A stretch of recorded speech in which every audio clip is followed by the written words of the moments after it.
What is up, guys? What is going on? Are we live? I think so. Let's see. Somebody let me know in the comments if we are live and you can hear me. Please. Okay, cool. I think we are. Um, let's see. David, have some names for me to check out. Let me just read that right away because that's interesting. Cecil B. Scott Brown is a very interesting character. He is named throughout a lot of Stephen Greer's files and in Grant Cameron's research of Dr. Eric A. Walker. Both Cameron and Dr. C.B. Scott Brown wrote to kind of University of Pennsylvania and Dr. Eric Walker to talk to him. So yeah, I think C.B. Scott Brown is no longer with us, but that is a very interesting person to research and look into. But hey, guys, thanks for joining today. This should be a fun stream. I got some pretty fun stuff to talk about today. Of course, it's been a busy week in the field of ufology, and also we missed last Sunday. I was out of town, so we're gonna do the 10K stream today. And part of the stream today, I want to share a little bit of some ongoing research I'm doing that kind of ties into the UAPDA. I think everybody watching will find that very interesting because I sure did, and I'm really excited to see that. Let's see a couple questions. Kai, I'm sorry about the Browns. I really am, man. Maybe come over to the Bengals, bro. We got a bit better of a squad. Chris, I did see what happened with Grant Cameron and Dick Cheney. Grant Cameron is a fantastic researcher. I've been combing his files, the Grant Cameron files, for more stuff on Dick Cheney because, as I talked about in my last video, Grant Cameron released his entire trove of UFO files from his decades of research. There is so much there. I haven't even begun to kind of filter through everything. As you guys know, we go through the Stephen Greer DPI archive here, and then we'll do the Grant Cameron files as well, because there's a lot of interesting stuff there. And Mighty Mo, yes, you are on time. Are there any interesting retrievals that have happened in the UK or nearby? Yes, there are some incidents in the 70s and 80s, a couple in England. Let me get out the handbook real fast and find those out. We got that crash retrievals, magic eyes only on us. There's two cases that come to mind in England. Of course, there's the Rendlesham Forest landing. So M1138T, if you're listening to me, write down these dates. Charlton, England, July 16th, 1963. Let me keep going. Penkridge, England, February or March of 1964. I'm sorry, I cannot speak. Walthamstow, England, April 13th, 1964. Cambridgeshire, England, January of 1965. And if you want to count North Wales, Berwyn Mountains, North Wales, 74, around the same time of the Koyame alleged incident. So those are a couple examples. And if you want a more recent example, I would look in 1991, July, in Cheadle, Staffordshire, England. This is close to 1992, the alleged Long Island, New York case, which, if you guys don't know that one, that's going to be a case we feature, as it supposedly occurred on Long Island, New York, 1992, near Brookhaven Labs. Okay. Hey, look, man, I don't say bad words. I keep it clean on this channel, but the Steelers are worse. The Steelers are worse. What's up? Good to see you, Dr. Doc.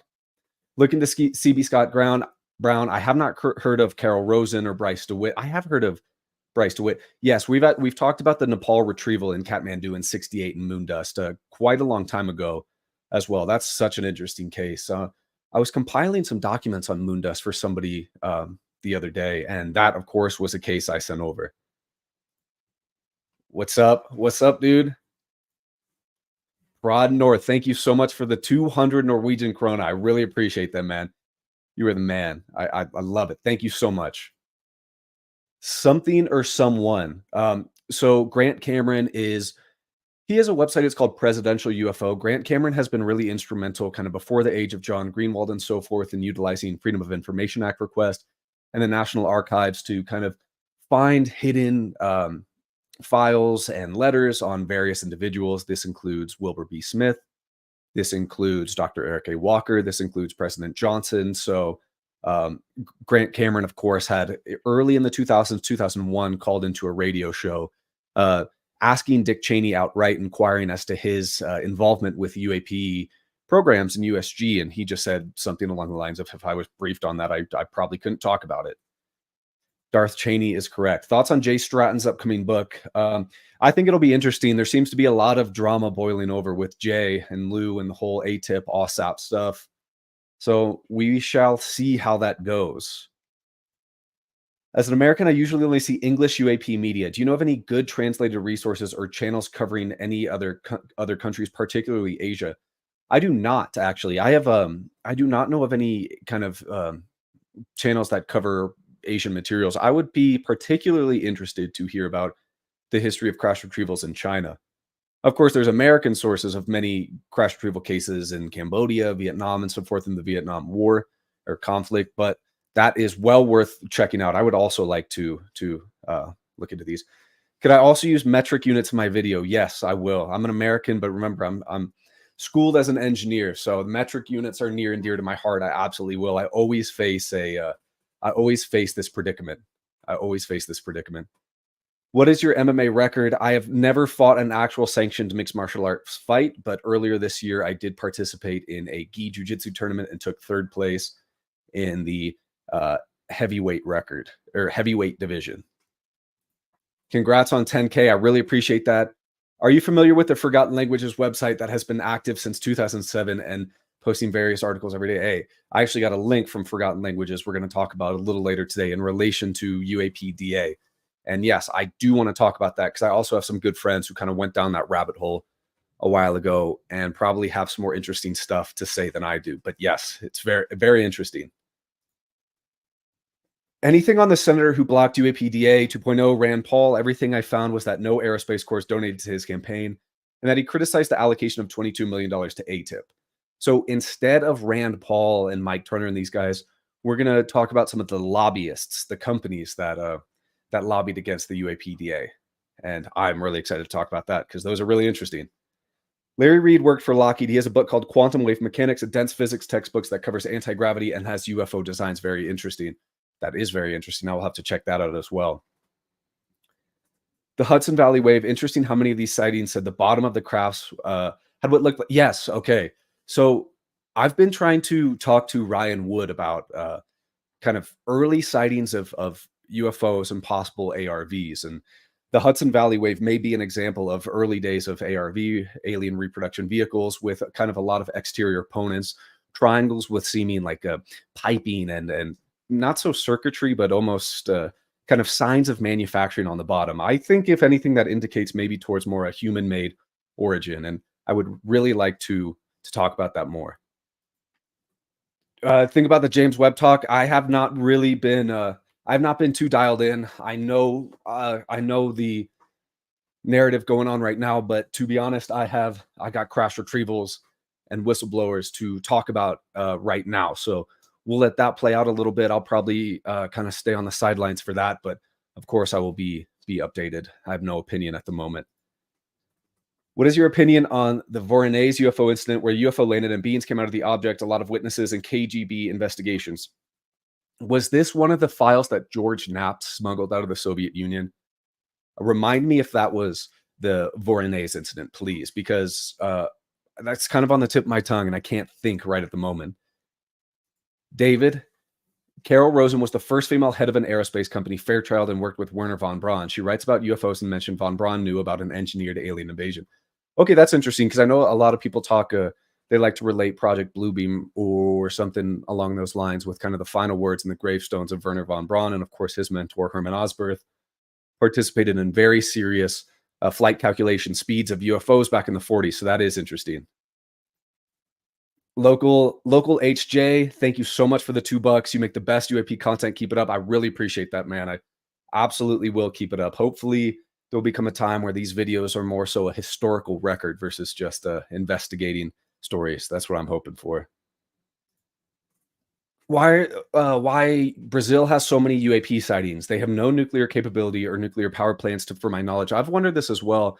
There are a lot of Brazilian fighter pilot, military pilot encounters with UFOs. And besides the Colores incident, I think this was in the 80s or 90s. There's a famous incident in Brazil. It's called like night of something. I gotta find it. I'll post it in the Discord, but it's where multiple people across multiple states in Brazil all observed very similar things flying over Brazil. So this combined with the Colores incident with the Mage Brazil, combined with Varginha, Brazil seems to have some of the most activity of UAP outside of the US, and it is very interesting. That Kecksburg video was awesome. I appreciate that. That was a heck of a lot of fun to make. Um, I want to continue along the lines of investigation for Dr. Eric Walker. I reached out to his children.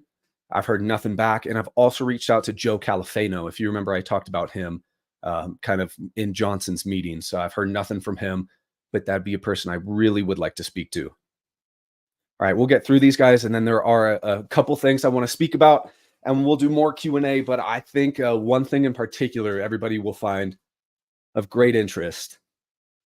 Excited to hear that you're familiar. I've been down that rabbit hole and have compiled a lot of information from that site. People love to dismiss it, but there's more going on there for sure. Yes, for anybody that just joined, we're talking about the Forgotten Languages site that it was the anonymous briefing for Congress for the UAP timeline that had a lot of links to the Forgotten Languages site and references there. Very interesting. As Earth ambassador to the aliens, I would like to offer up Rand Paul to you aliens for abduction. You could do whatever you want with them. Yeah, Rand Paul, this is a bit of a bit out of left field for him to be the primary blocker of the UAPDA. I was not expecting such a thing. What's up, Zach? Gordon Naval of JFK and Watergate fame wrote a book on reverse engineering craft. Just learned about that recently. That is interesting. I've never heard of that. Got to check that out. If I'm not mistaken, the Hudson Valley UAPs were responding in movement to witness thoughts. I've not heard that either. I need to check that out as well. Okay, let's keep going through these guys. We'll get through these and then a couple topics I can't wait to talk about. Everything there is available thus far with the James Webb Telescope drama. A senator congressman got briefed on. So yes, I can't remember what senator said he had no comment. Yeah, he said no comment to a supposed classified briefing. But there's plenty of other stuff, at least for me, kind of my focus to talk about versus James Webb. I'm sure there's going to be a lot of good articles, maybe from like Matt Laszlo, maybe from other content creators talking about this. I'll probably wait off for a little bit just because there's so much dang stuff I really want to talk about. Yes, this Brazil incident is called Night of the Flying Saucers. Radar says another Norway incident in June of 1967. I'm not even going to try to pronounce that, man. But this is similar to like the Spitsbergen 1952 case. Norway also has a lot of very interesting sightings worth checking out. How do you explain to people the reasoning behind the use of the nuanced term NHI or non-human intelligence? This is because this is the term put into the congressional record, non-human intelligence, not alien, not ETs, not ultra-terrestrials, not crypto-terrestrials, but non-human intelligence. This is why in his interview with Ross Coulthart and his appearance in the hearings last year in July of 2023, David Grush made meticulous effort to always say he's talking about non-human intelligence, never using the word alien, never using the word extraterrestrial. And then if you notice, people like Sean Kirkpatrick in their interviews will always talk about, say, alien or extraterrestrial. They will hardly, if ever, use the term non-human intelligence. So that is why the term non-human intelligence is so important to use in context. What exactly is this alien virus? Is this the reason they're so serious about silence?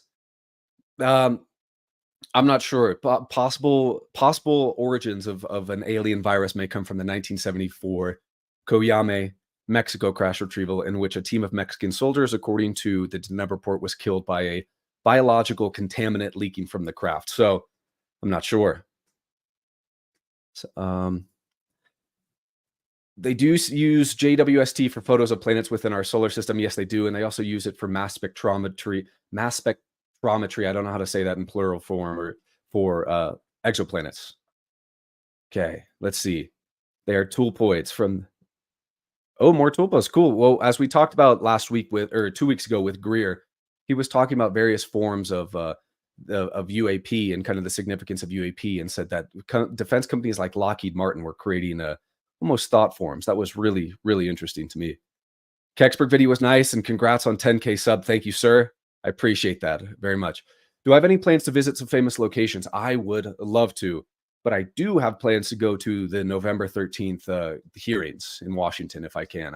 If I can swing that, I'm gonna find a dang camera guy, bring that guy, go to those, and then I've heard rumors of Seoul doing another conference in late November of 2024. If that happens as well, I will also go to that. Jiminy, I know you. I think you changed your name. Thank you so much for the $20. I very much appreciate that. Very, very, very much. These people are always in the background, and John Lear in 1988 named a lot of interesting names of second generation MJ12. Bobby Ray Inman, yes, absolutely. Carl Sagan, Edward Teller, and Hillenkoetter, Senator or Senior Bush, H.W. Bush. Yes, especially Hillenkoetter. Hillenkoetter is of extreme interest to me. We talked about him at length as the named briefing individual of the Eisenhower briefing document, and who also had some actually pretty outstanding comments on UFOs publicly. So very interesting person, Hillenkoetter. But also Bobby Ray Inman. I can't remember where we covered him. I think I talked about him in the what was it? The Off-World Technologies Division in relation to the Navy? I think it was, but yes, very interesting.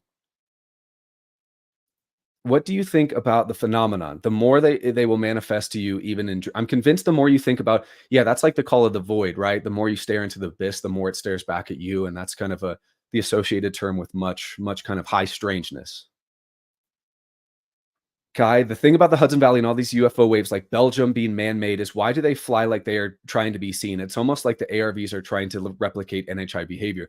Yes, this is very weird to me. I have many personal friends who are adults just because I train jujitsu, and I mean I'm an adult too, but they're older, 40s and 50s, who talk about as kids, especially in the area of New York. I have one friend I train jujitsu with who saw a triangular shaped craft with three lights flying at a very low altitude. I'm talking hundreds of feet over him. It often seems like these craft, especially triangular shaped craft, are flying at a very low elevation, almost begging to be seen. It's very strange. Looking to Thomas Bearden. I have heard Bearden's name before. I can't remember exactly where. MZ, you're from Brazil, and I can say there's a lot of UFO activity here, and most of it is not talked about outside of Brazil. The Claudio case is real. I'd love to hear more if you have some cases that are underrepresented and underexplored, especially crash retrieval cases. Django, thank you so much for the $10. You are generous with your money, and I really, really, really, really, really appreciate that. The Norway incident, the Norwegian military spent several weeks diving after the object without finding anything. This reminds me of the Shag Harbor in 64 case. Okay, someone or something. Here's Kirkpatrick dodging the ET versus NHI question to a ridiculous degree. Yes, it's absurd. Kirkpatrick is the specific example. And although he's more of a Twitter troll, guys like John or Stephen Greenstreet saying, oh, he's flying alien space monsters. That's another one that's a bit funny to me. Oh, sorry. What is your take on David Grush and Lou Elizondo constantly saying maybe they're from in between when referencing we don't know if they're alien or extraterrestrial? Well, Grush has talked about, especially in outtakes of his interview with Ross Coulthart for News Nation, he says he uses the term non-human intelligence, but also says that these are presumably extraterrestrial. But then in the congressional record also discusses the like holographic universe principle and the possibility of sort of ultra dimensional beings that don't necessarily originate from our 3D space. My question is, why cannot it possibly it's both? This isn't a mutually exclusive thing to have extraterrestrial and sort of an ultra terrestrial, even a crypto terrestrial origin. There could be a combination of these. Fan meetups in Roswell. That would be fun, actually. I would love that. I'd love to go to the Roswell region. Maybe we'll do a fan meetup as we grow. That would be very interesting. Thank you for talking about the biological aspect of it. My friend, you cannot talk about crash retrievals without discussing biologics. This is something I learned from early.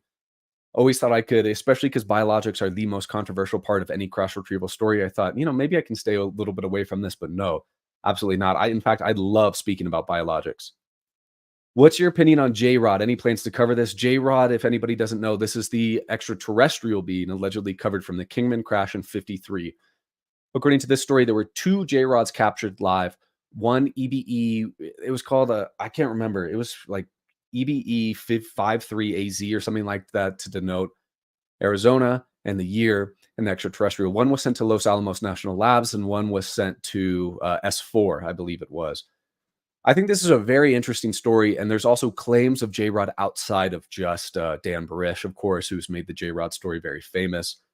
And he talks about J-Rod being housed in a very secure facility in, I think, the 5th floor underground in S4, where he would take blood samples from this creature as it would be brought into sort of like a containment dome, like if you've seen Boy in the Bubble, like that.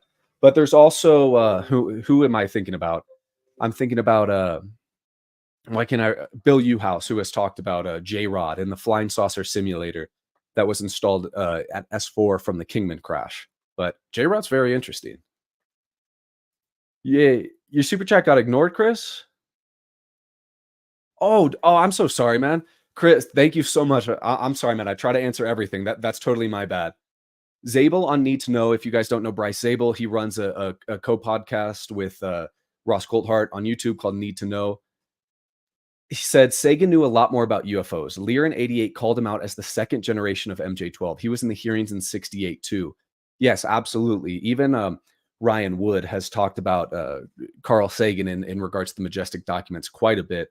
I think multiple people now, Lear and Ryan Wood and and maybe even Stanton Friedman has commented on this, that Carl Sagan was secretly rather involved in UAP. But I'm sorry for missing that, man. That's truly my bad. Truly my bad. Let's see. We talked about this a little bit, TF. The James Webb Telescope. There's definitely the congressman who talked about said no comment in regards to a James Webb briefing, but I will probably wait to cover that if covering it at all, just because I like to have a lot of time to sit down with my projects. Now, a lot of developing stories are a little bit tough to cover. Troll Mama, thank you so much for the $20. I really appreciate that. Be a BJJ and MMA beast. Hold down 10K YouTube channel. Thank you very much. I will try to continue to be a beast. When they say they walk among us, do you think, imagine them being like undocumented or fully integrated into the system and have families and kids? I don't know. That's actually a good question. There's, of course, different conflicting schools of thought. Of course, there's the Valiant Thor story of the alleged extraterrestrial that I believe aided Eisenhower, was it, who almost passed for like an uncanny valley effective person. Now, I still don't have a informed opinion on if NHI is actively walking amongst humans. I've not done enough research into that, but this is something I would like to look into more. But I know the story of Valiant Thor. There's also David Icke's theory of reptilians walking among us, which is very scary, but I do not know. Mr. Beast had a UFO sighting recently. You know, I've never seen a Mr. Beast video, but I heard his videos are quite crazy. What do you make of the rumors of China's development of some kind of underwater laser propulsion system? Could this be the technological surprise we've been warned about? Possibly, because in just a few minutes, probably like 10 minutes actually, we're going to talk a little bit about underwater, but with the US. I hope we have aliens here on Earth like Rogers from American Dad. That would be hilarious. You know, if there's NHI working alongside human scientists, like some Arrow whistleblowers have stated and so forth, and many others, I would really, really, really like to see that. What do you think about Gary McKinnon and Hack and his supposed secret space program? If anybody doesn't know Gary McKinnon, I think this was in 2002. He hacked various military systems and found files relating to non-terrestrial officers list of apparent U.S. officers that are operating in ships throughout our solar system and possibly abroad called non-terrestrial officers. He also posted a image of a craft, I believe it was, of a USSS craft, and it was cigar shaped, but with almost portholes at the center, at the top and bottom, and some sort of variable surface at each end of the cylinder. His story is one of the most it's been around in ufology one of the longest. Gary McKinnon story. Now, I think some of the controversy with him and where people start to discredit him is he says he didn't either own a printer or didn't think to grab a print of these files. However, I know Gary McKinnon is still around, and I think he's evaded legal prosecution at this point. And I would like to speak to him. I'd like to speak to him a lot. But the Gary McKinnon story that's kind of one of the OGs, the classics of ufology. And I will probably reserve judgment until I can try and talk to him, or if somebody has a documentary featuring Gary McKinnon coming out, which would be interesting. Harry, thank you so much for the $5. It doesn't matter how much you give. I just appreciate your support. Thank you so much. I'm trying to get through all of these, guys. I'm sorry for being slow. The Allagash UFO incident is a good one to check out. I have not spent any time looking into the Allagash UFO incident, so that is excellent. Featherhat talking about Sagan. When I heard Sagan might be involved, I was like, no way. Also, come on, Sagan, you seemed the opposite of MJ12. Yes, Sagan was also very outspoken against UAP. So was astronomer Donald Menzel. Oh, more Mr. Beast. Mr. Beast UFO retrieval stories always have chrysologics involved. It's Mr. Beast. Mr. Beast has talked about crash retrieval. If that's the case, that is I don't know how that fits into his channel, but that is interesting, and I'd like to hear it. What is the full list of 12 alleged crashes that there's more than 12, but uh, there's a lot more than 12. I would recommend reading the book Magic Eyes Only by Ryan S. Wood, which recounts almost 100 crash retrieval cases. But there's plenty more than 12, especially in the US. So you got classic cases like Kecksburg, Roswell, Kingman. Why can't I think of the name? There's a name I can't think of right now. Kecksburg, Long Island, a case in West Virginia, 1897 Aurora, Texas crash, the Cape Girardeau 1941 crash. There's a 2008 Needles, California. You can think of 24 cases, and I'm thinking of Aztec as the 1948 cases I couldn't think of, but there's more than 10. There's dozens of cases you could read about. There's the San Augustine Plains. There's just so many here in the States. Let's not do the David Icke thing. Yeah, I'm probably going to stay away from talking about David Icke. That's not my realm. They travel here in faster than light tech to walk among us, just to work a 9 to 5 and pay taxes. I hope not. I hope the galactic standard isn't to work in a 9 to 5, because that would be very depressing. Walking among us might involve hybrids from egg sperm extraction program involving abductions. There's been quite a bit of talk about hybrids of late. Don't know what to make of it. Haven't done research. Correct me if I'm wrong. I think a couple scientists have made such mention lately, but I will be doing my research. Any chance of a video on the Maje Brazil UFO accident? Yes, absolutely. And I would recommend watching MacMave Studios video on Maje Brazil. There's so much kind of supporting video of the case and some really rich stories. So yes, absolutely. We'll get to, I got 2 videos I'm going to do before another crash retrieval, and then we will see what crash retrieval we do then. But I promise you we'll get there. In what way do you speculate the phenomenon relates to Lou Elizondo stated as the 3-body problem? What aspect of that story is relevant to today? So the 3-body problem talks about the dark forest theory of the Fermi paradox, which, if you've never heard of the dark forest theory, it's the concept that advanced extraterrestrial and kind of universe-spanning civilizations do not broadcast their location in fear and knowledge of other civilizations that will basically invade and take over and so forth. I think with Lou, this could probably tie into the threat narrative he talks about often about, a possible threat proposed by NHI. This could be in direct relation to something like the 3-body problem and the dark forest theory. So kind of the threat narrative. Corona Clay, the one. Has there been any claims from the archaeological community of a potential UFO found on a dig to match up with Bob Lazar's claims? Not to my knowledge. Not to my knowledge. What do you know about the project Gary Nolan briefly talked about? Some kind of tracking system in a military type units that will try to recover the craft before Pentagon program units get it. Okay, yeah, that's a good question. Gary Nolan was talking about basically a private crash retrieval team.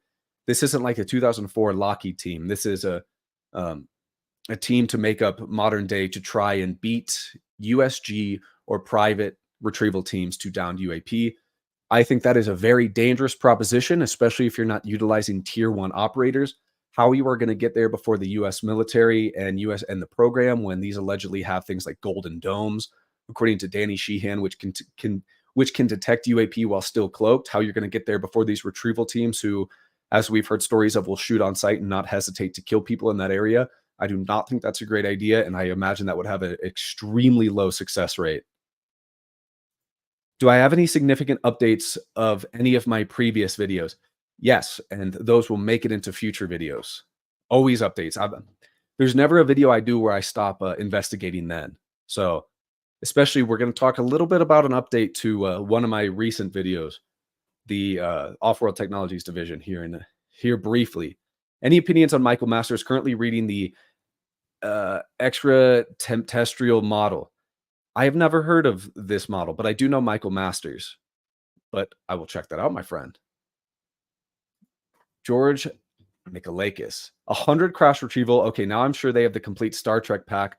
Mind-blowing. Yes, of course, many of these stories are nothing more than stories with little more than just, newspaper clippings, anecdotal evidence, hearsay, second, third-hand encounters, but there are quite a few retrievals, and I'd say well over a dozen that have very viable paper trails to pursue.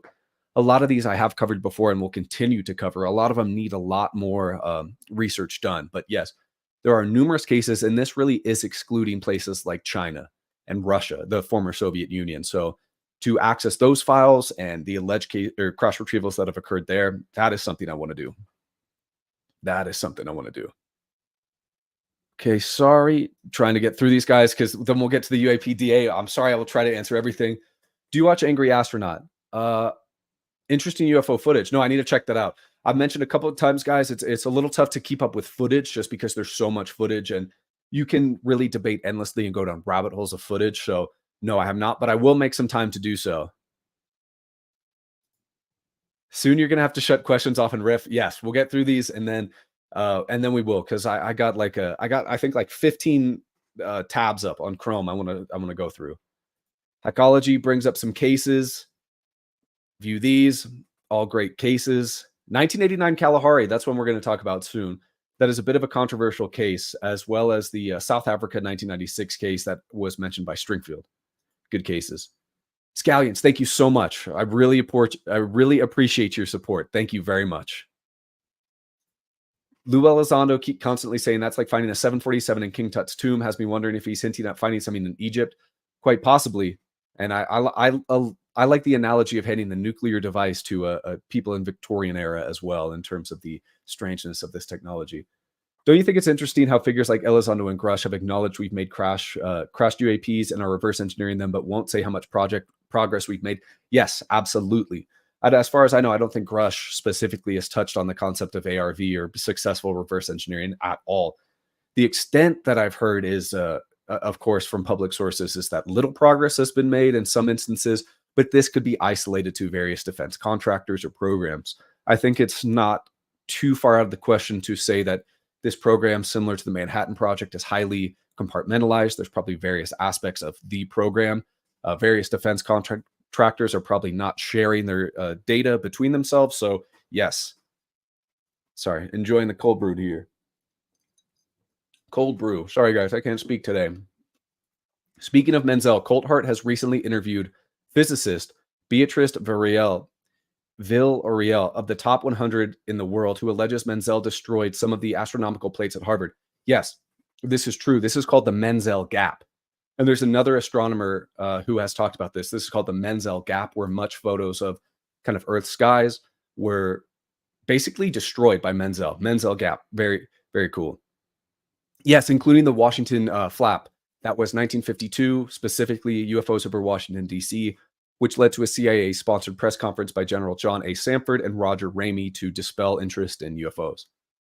Virginia is the most famous crash retrieval case. It has details that James Fox didn't cover in the film, such as the death of animals in the zoo where the NHI was sighted. I've heard that as well. Of course, James Fox probably couldn't get to everything, but he did a tremendous job with Moment of Contact. What do I think about Patrick Jackson's theory? Gary Nolan just talked about it. If anybody doesn't know Patrick Jackson, he focuses on spheres, orbs of UAP. The crux of his argument is that spheres generally travel in groups of three, almost in a triangular shape, where I don't know the full basis of his theory, but basically the three spheres work in conjunction to navigate and kind of participate in the space around it.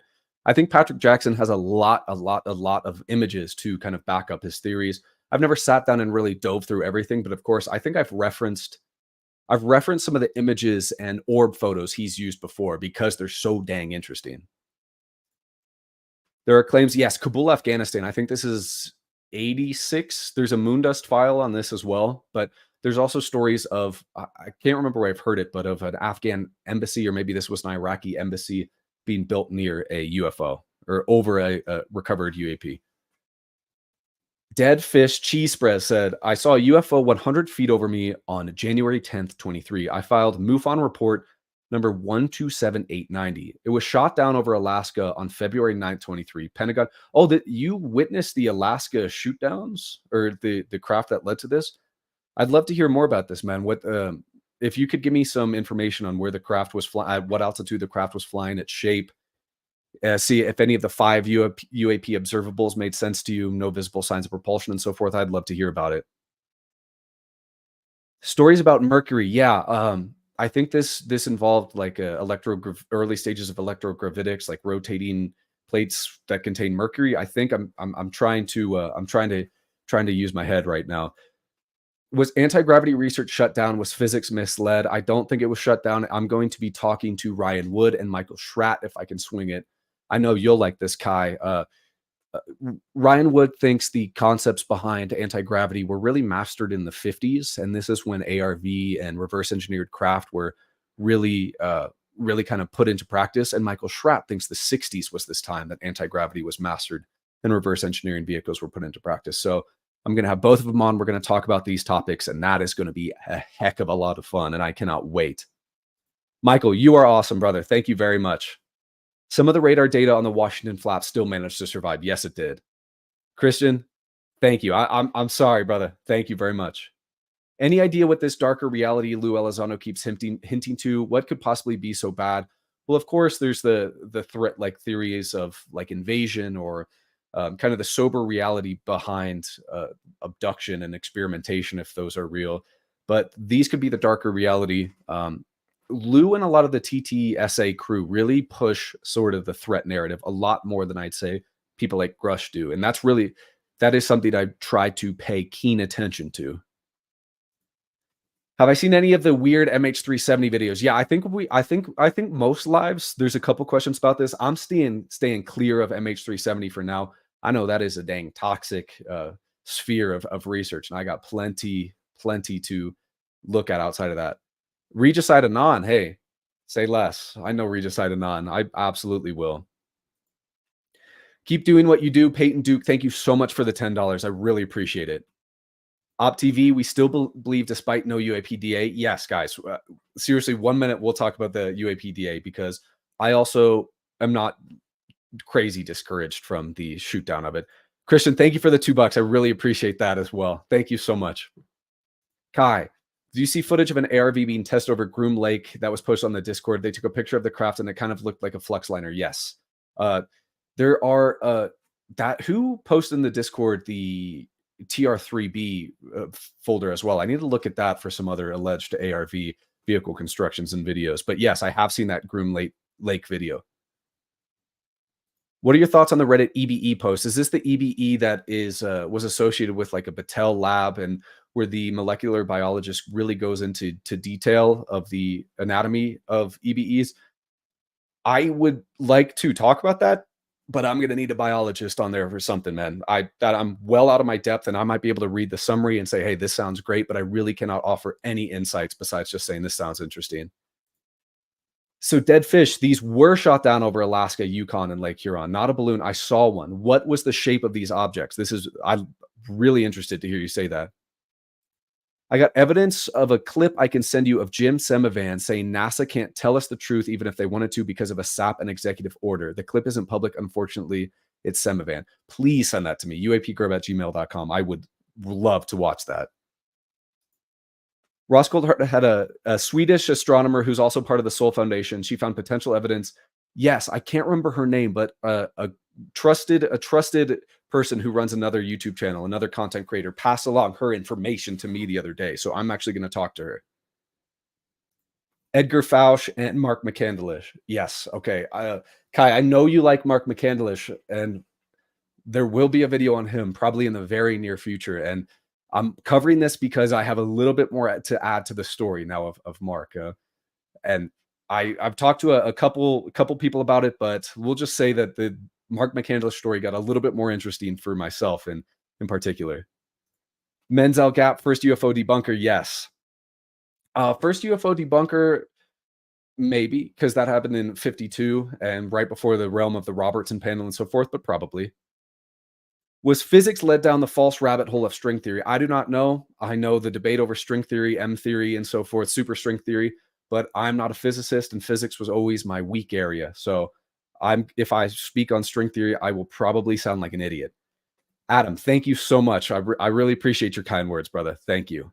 Yeah, okay, dead fish. Tell us, brother. So Deadfish, if you've just joined, is talking about observing in 2023 in January the objects that were allegedly shot down over Alaska and Lake Huron and so forth. I'm making a video about it. Long story, but I saw it go from horizon to horizon directly over me 100 feet up. It was going about 150 miles per hour, silent. It was a bright orange burning quartz crystal. Deadfish, if you make a video on this, please let this crew know. I will point the community towards your video. We will support the heck out of it because that sounds fantastic, and I cannot wait to see your research and thesis here. So that anti-grav is huss, and to keep the mainstream from catching up. This is likely. There is also a really interesting realm of research around anti-gravity spawning out of Alabama. I know Ross Coulthart, as well as Eric Weinstein, has touched on this as well. But this sounds likely, yes. And especially in the 50s, there was so much work being done into anti-gravity research. Check out Jesse Michael's work, his video about T. Townsend Brown, as well as his recent project with Nick Cook. They're fantastic. Deadfish, nobody's doubting your credibility here. I think every single person in this chat is super interested to hear about your story. Super interested. Shout out to whoever mentioned Majay Brazil. Yes, absolutely. Crackerjack, thank you so much for the $5. I really appreciate that. You finished your master's in engineering. What realm? Congratulations. I don't know if I'm smart enough to get a master's, so that it truly means you are a smart cookie. That is awesome. If I had to take down an NHI brute, are we talking like a brute from Halo? The best mixed martial art move that would work for all types. Get a tomahawk elbow in there, man. Get a tomahawk elbow in there. I have a video and 7 statements from other people. Okay, so yeah, Deadfish, if you're creating a documentary on this, please let me know, and I would love to have you on a live. Once you post this, we can talk about your video because that sounds absolutely phenomenal. I cannot wait. You also said you saw a bright orange upside down burning quartz crystal. Another person said it was a giant translucent craft. Now this is very interesting. What do you think about how certain UAP encounters and hotspots in particular seem to be connected to other strange phenomenon like Bigfoot and poltergeist? Jacques Vallée has talked about this. Yeah, like the more high strangeness of UAP, hitchhiker effect, and so forth. There's a podcast I love. It's a couple Australian guys. It's called Mysterious Universe, if you guys have ever talked about this. And they talk about high strangeness involved with UFOs, especially in regards to Skinwalker Ranch. I understand. So I talk about this all the time. Stuff like psionics I'm really trying to get comfortable with this in UAP. UAP and high strangeness is even more uncomfortable for me. So I got to move really slow when it comes to like UAP, the hitchhiker effect, Lou talking about green orbs and other strange stuff, some of the Skinwalker Ranch stuff, because I'm just so out of my dang element. So out of my element. See, Fish, you got some support in here, man. You got some support. Okay, guys, let me answer this last. Hold on, let's see this. Do you know Chris Mellon was highly involved in the Stargate program in 95 once it got moved to the Senate? Seems like people think he just recently I had no idea he was involved in Stargate.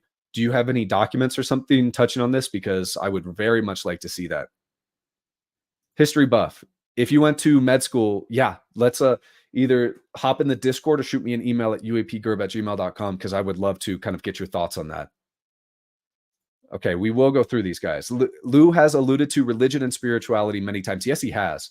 If there is a classified document on religion, just to see how he reacts, I'm not allowed to talk about that. If I do get to talk to Lou, which I've hoped I've been able to, but I haven't got a chance to yet. Absolutely. Fat Rodents, thank you so much for the $10. I really appreciate that. Really appreciate that. How about the JFK and UAP connection? JFK MJ12, I'd say, is the big ticket item. There is, I think, one of the really interesting things to me is that Reuben Efron, the case manager assigned to intercept Lee Harvey Oswald's mail in, I think, 1955 or a little bit after, also had registered UAP sightings while on train with other officials throughout the Soviet Union. There's just a lot of really interesting connections with JFK and UAP, especially MJ12. Given the Virginia incident, I don't think getting close will work. Yes. If anybody's not familiar with the Virginia incident, according to the story, I think it was a local police officer actually physically touched the bean that came from the craft. This bean was super slick, super slimy, reeked of ammonia, and actually died of a very mysterious death very soon after. The Mysterious Universe is awesome. Yes, it is. Aaron Wright, Benjamin Grundy are 2 hilarious Aussies. Okay, guys, let's move on to talking about the UAPDA. Favorite all-time UAP case? Uh, geez, I don't know if I have a favorite case. Probably my favorite crash retrieval is Kecksburg. I love that story, but I also love Kingman as well. And I also there's just I don't know if I have a favorite, man. There's too many. There's too many. But okay, guys, let me pull up. I'm gonna share my screen in a second here, and we will get on to some of this stuff. Let me figure out how to present. Present share screen. Okay, entire screen. Okay. So, as everybody knows, if you have been let me answer this from Kyle, a super chat, man. 20 bucks. That's incredible. Thank you so much. Have I looked into the Tianjin airport sighting in China? No coverage on this. Very briefly, but I would like to look a little bit more about how some UAP sightings over the airport kind of shut down airport operations. I will look into that more. So, as we know, first posted, I'm showing a post by Matt from the Good Trouble Show. The UAPDA to be included in the National Defense Authorization Act of 2025 was shot down. This was done by primarily Senator Rand Paul and so forth. And only three parts of the actual UAPDA made it into the actual. I think this was not for the National Defense Authorization Act this year for 2025, but the Intelligence Defense Authorization Act or something similar. Because here we can see these three aspects of the bill that actually made it into the we'll check in a second. I can't remember if it's the defense or intelligence. But we have Comptroller General of the United States review of all domain anomaly resolution office. We have sunset of requirements relating to audits of unidentified anomalous phenomena historical record report. Sunset is just kind of like the closing of. And section 1003, funding limitations relating to unidentified anomalous phenomena. I think in this post, as well as others, people are talking about how this might be the one positive thing to come from this, the funding limitations. But we need to remember that program activities, reverse engineering, crash retrieval, these are likely kept hidden deep within USAPs to the point they can avoid audit purposes and audit findings and reshift under SAPOC if needed. So I don't think funding limitations as seen with congressional oversight will have any effect on program activities. So these are the three parts that made it through, okay, into the Intelligence Authorization Act for 2025. So if you guys have heard of the site Open Secret, you can actually find lobbyists and so forth for bills and for various pieces of legislation.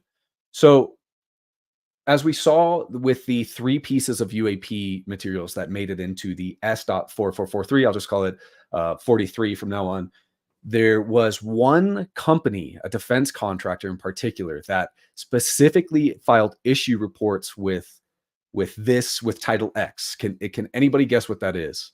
That is, you're probably going to be right if you guess, but you can also see the tab. So I might as well just go into it. Battelle. Now, if you've followed my channel before, you know we've talked about Battelle. We've talked about the possible study of metamaterials under Battelle dating back to the 1940s. Here, with Title X, we see that Battelle itself had issues relating to microelectronics and device cyber protection. That microelectronics statement is extremely is a big standout to me. But also we can look for other lobbying with it filing issue reports and objections to the Intelligence Authorization Act. We see BAE Systems. If you've known BAE Systems, this was the contractor that if you know some of the lore from the channel and stuff I've covered, you will remember BAE Systems from the story of a three-star general who allegedly showed classified reverse engineered technology to a BAE Systems employee in 2003 or 2004. Battelle Memorial Institute, Leidos Inc., Lockheed Martin, Northrop Grumman, University of California, Princeton. So some universities as well, but these are some of the usual suspects we'd expect to see, especially about legislation that may have effect on private industry and UAP. Now, if anybody knows Christopher Sharp, which I'm sure many of you do, of the Liberation Times, he wrote an excellent piece on this. This came out September 20th, 2024, so just the other day. If anybody read this article, there might be something that stands out to you about this, but I'm going to read it, okay? I'll read it word for word, maybe not word for word, but we'll go kind of quick. So, actually, I'm not going to read it word for word because that'll take too long. But in this article, Chris Sharp talks about the UAPDA being shut down. This was introduced by Senators Mike Rounds and Senate Majority Leader Chuck Schumer. I'm sure most of you have heard of this legislation, will know it as the Schumer Amendment, including the 2024 and the 2025 UAPDA for the NDAA and Intelligence Authorization Act and so forth. I would really recommend reading this article, but things get a little interesting here. Chris Sharp states, we'll actually go up a little bit. So, if passed, the UAPDA could have unleashed a process revealing that the US government and defense contractors possess retrieved craft, which are, according to the act, capable of transmedium travel, instantaneous acceleration, hypersonic speeds, and positive lift. List of some of the observables of UAP craft is outlined by Lou Elizondo. 5, now 6, famously, if you include cognitive effects. Liberation Times has learned that the CIA, currently facing mounting criticism over alleged dishonesty regarding anomalous health incidents, Havana syndrome, if anybody doesn't know, along with the Department of Defense and Department of Energy, has consistently bypassed democratic oversight in retrieving advanced objects of unknown origins. According to Liberation Times, these materials are subsequently sent to national labs and select defense contractors, including Lockheed Martin. So, all stuff that's really great to see in writing, right? But nothing new here. Of course, the CIA, this is in reference to the OGA. Chris Sharp is the person that wrote the Daily Mail article about the OGA and JSOC recovery teams. Reading on, we read a little bit more about the UAPDA, but this article came out I want to focus specifically right here, guys. Specifically right here. This article came out September 20th. It is now September 22nd. Holy crap. 2 cents. That is insane. Thank you so much. That is unbelievable. And I will eat so much Chipotle. Thank you so much for this. I really appreciate that. Thank you. And Teddy, I'm also from Cincinnati. So thank you, man. Greetings to you. But thank you again, 2 cents. So this article was put out September 20th. It's September 22nd. There has been a massive revision to this article, a massive revision, because I read through this today, preparing for this live, and there was a specific mention of a specific organization that wasn't present in this article. And I was flabbergasted because reading through this when it came out, I saved the file just because I was worried something like this would happen and so forth. So, but thankfully other people have talked about this or have saved this link on the web archive from its original posting, guys. So let's go to the original post here, guys. And let's reread. This is the original article that came out on the 20th by Chris Sharp. All of this is public information. I'm not revealing anything previously unknown.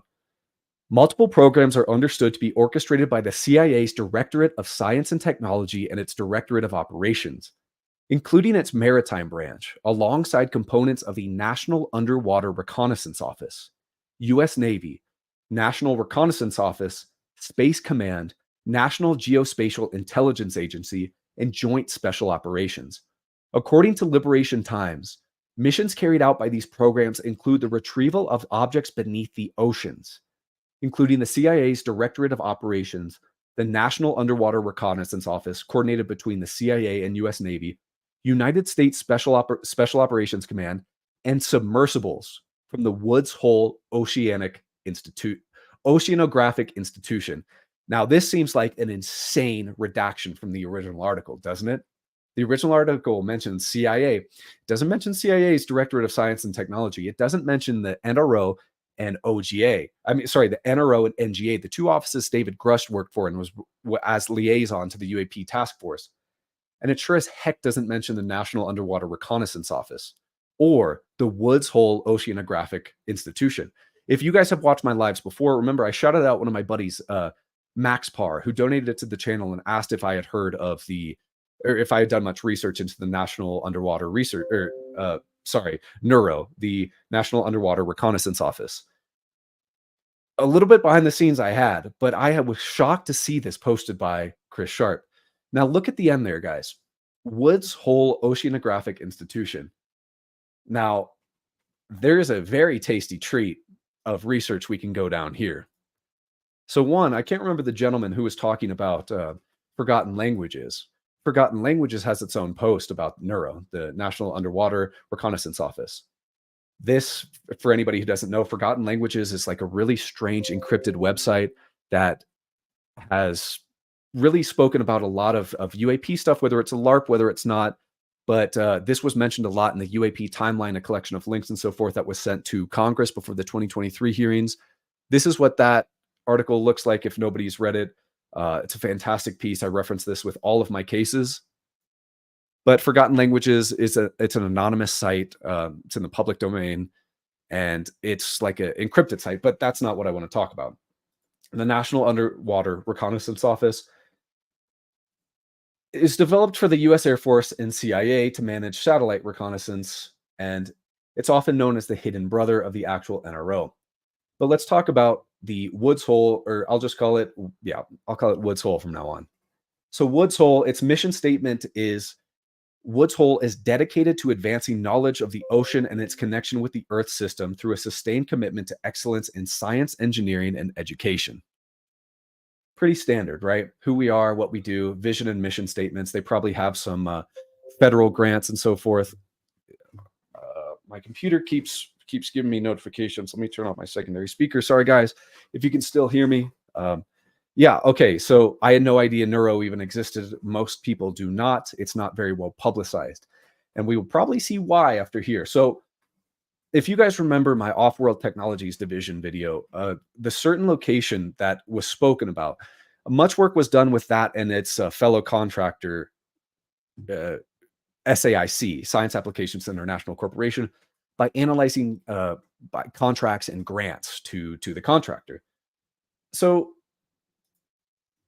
WHO, Woods Hole, has received quite a bit in federal grants and federal awards since its inception. Since 2001, there has been a total of $3.3 billion awarded. Many of these IDIQ, indefinite delivery, indefinite quantity, IDV, indefinite delivery vehicles, IDC, indefinite delivery contract, and so forth. But there are a few of massive interest here, to me at least. This contract in particular between Woods Hole and the Office of Naval Research, or ONI. This was for communications, navigation, and unmanned vehicles for Arctic operations. Now, if you haven't heard of ONR, I've talked about it a few times. Many ufologists and researchers have talked about it a few times. I think I talked about ONR specifically in relation to a paper it wrote on psionic research in 2008 to 2012 and the validity of psionic research.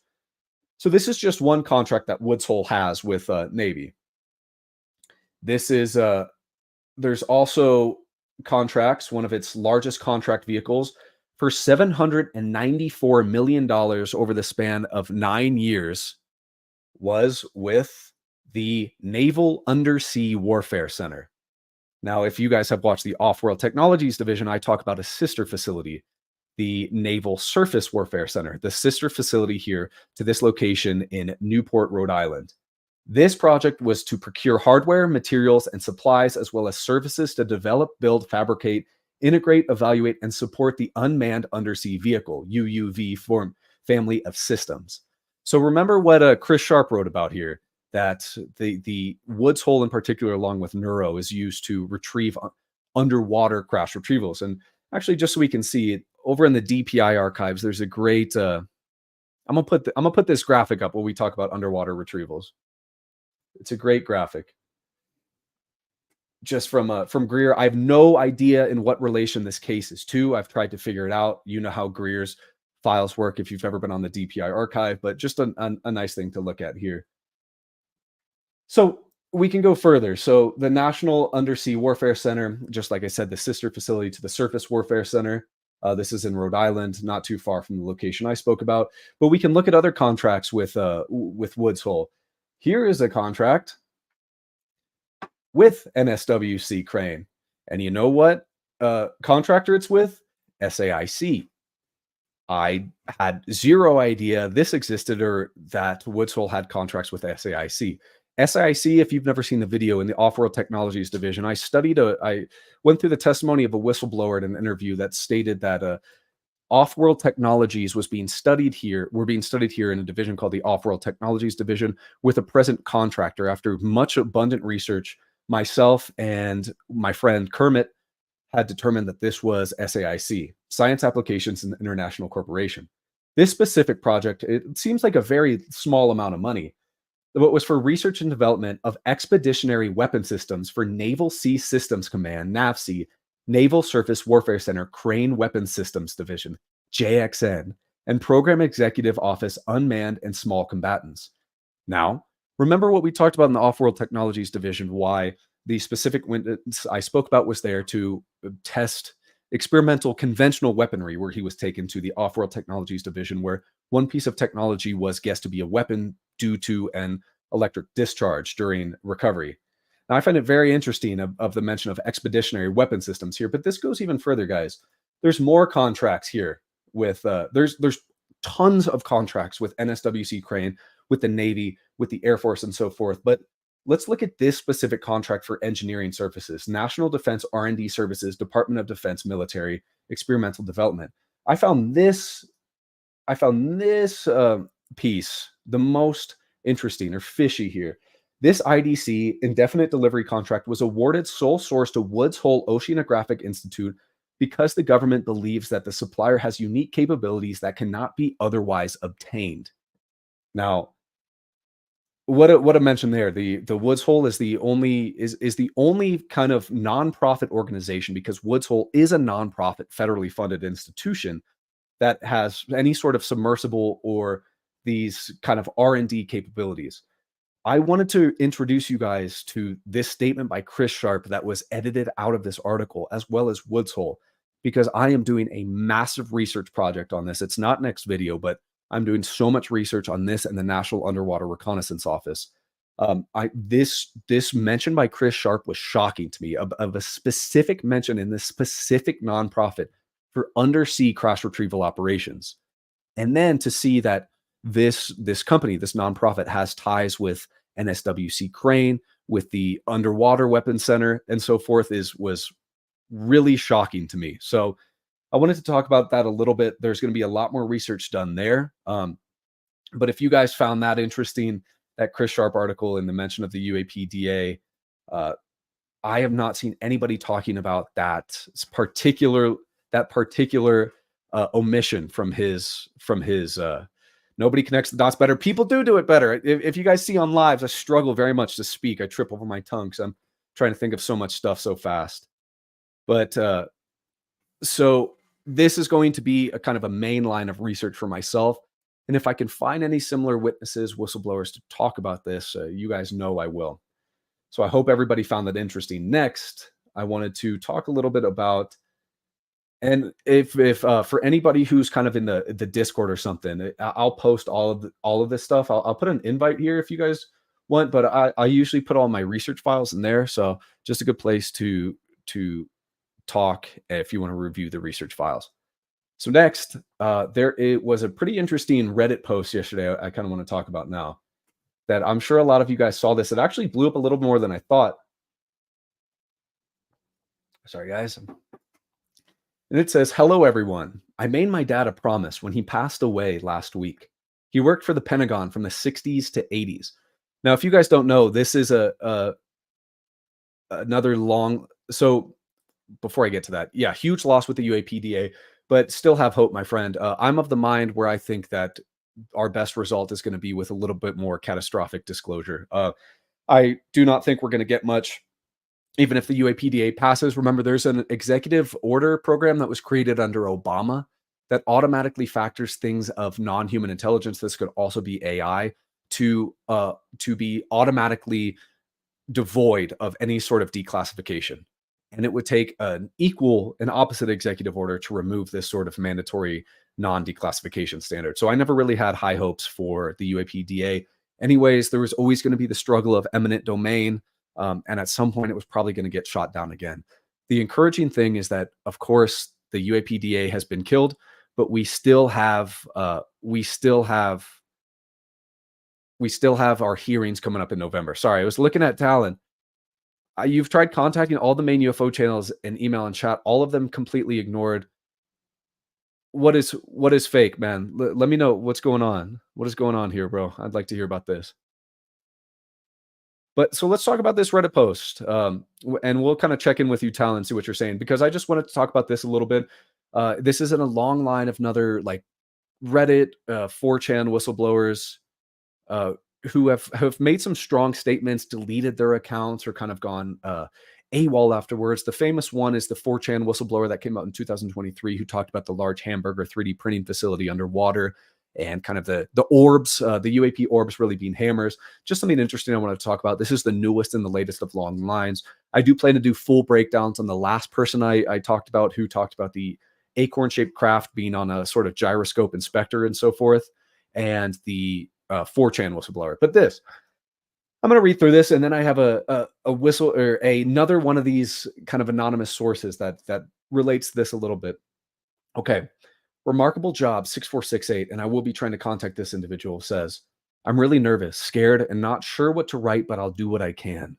I don't expect anybody to believe me, but I made my dad a promise. He worked in the government and told me he was in the more secretive side. He said that he worked with NASA from the Pentagon closely from the 60s to the early 80s. Closely, very, very closely. He didn't tell me much on his deathbed other than what I'll put below. He died from pancreatic cancer and didn't care anymore about hiding things. I wanted to post this earlier, but I was really afraid. I don't even know if this will be accepted or deleted or if anyone will believe me, but I'm keeping a promise. My dad told me that the moon landings are definitely real. I already know there's going to be controversy there, but there's more to it. He told me the race to the moon was an invitation by aliens who watch Earth. That's why both the Soviets and Americans were so crazy to reach it. He told me he saw pictures that the public won't get to see and remembers it like yesterday. Pillars clustered together in the background in pyramid-like structures. Neil was giving a wide map of Earth as a gift to a creature that was half his size. Neil Armstrong, was giving a wide map of Earth as a gift to a creature half his size. He told me the astronauts were not told about this until the very last moment for security reasons. He told me the invitation was a test of humanity's capabilities and that the first country to reach them would be partners with them. I always knew my dad as I grew up was a big shot, but this was just too much. He told me he didn't think they would come after me, but he said a dead man switch with someone if something happens to me because of this post.